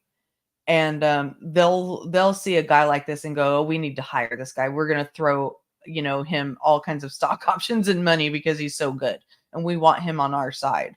But we need him on the side of justice. We need a guy like this on the side of justice, and I want him to stay where he is or go higher in the, in the justice system. So, I'm not saying that he's a fantastic guy. I don't know who I don't know what he's like in real life. He's just really, really good at what he does. And it's kind of funny to think that the guy on the right there with the funny look on his face, we were just watching a video with him and his friend from Toastmasters. So Robert Tejas, he was an elected official who went to Toastmasters, and he can't speak his way out of a paper bag, right? But this prosecutor gets up and literally runs a Concorde speed of circles around him. Literally. So that's the end of that's it. We're on verdict watch now, and it's gonna be fast, you guys. It's gonna be fast. So I'm gonna get off here. I'm gonna schedule the verdict watch stream so you guys can go in there and chat however you want. And I'll be closely refreshing and looking out for, a verdict. I actually think we're gonna have a he's so good, even Tejas is voting guilty. Yeah, exactly. That would be Tejas is voting guilty with his face. He was voting guilty. He was like, man, what I was looking for when I found this meme, when I found this GIF, I was looking for a GIF that was more about, that look on your face when you're busted. Like just that busted look, that busted feeling like, oh my God, I'm busted. That's how Tejas looked that whole time. That's what he looked like to me. That he just knew he was busted. Yeah, I'm surprised they aren't back yet. They probably need to eat some lunch at least. They need to get a little bit of sustenance, Stacy. But we were talking this when we were kind of yapping because they were a half hour late to court today. And we were yapping, and we were talking about, we think maybe there's going to be a verdict today because we're going to hear the closing arguments. They might come back with a verdict today. I mean, they really just might. So, be on the lookout. Be on the lookout. Keep refreshing. Come into my chat. I don't know. Just as a side note, I don't know if Sparkles is still here listening, which is fine if she isn't. But that's true. Rachel, I think I said earlier in the chat, his face in and of itself is a documentary feature. You just do an entire documentary just on his face during this trial. Anyway, but if Sparkles is listening, even if she's not, it's fine. I'm in the middle of a therapy singing spree, and I'm going to be uploading some videos. So anybody who follows that channel can be on the lookout for that as well. I'm kind of in a 90s grunge singing mood right now, but I also have some other things going on. I like to go all over the place in my styles and eras. But anyway, I hope you all have a lovely rest of your day. If I don't see you, I have a feeling I am going to be seeing you though. So, and also be on the lookout for streams on my other channel. Yay, they're coming, Sparkles. Good. Yeah, they're coming. I had fun singing them. Sometimes I'll sing something and then I'll think I'm going to post it, and then I listen to it again and I go, oh, no way, I'm not going to post that. So we'll see what I end up actually posting. But anyway, all right, I will see you all very soon. Be happy, be good. Thank you for remembering to hit the thumbs up. Goodbye.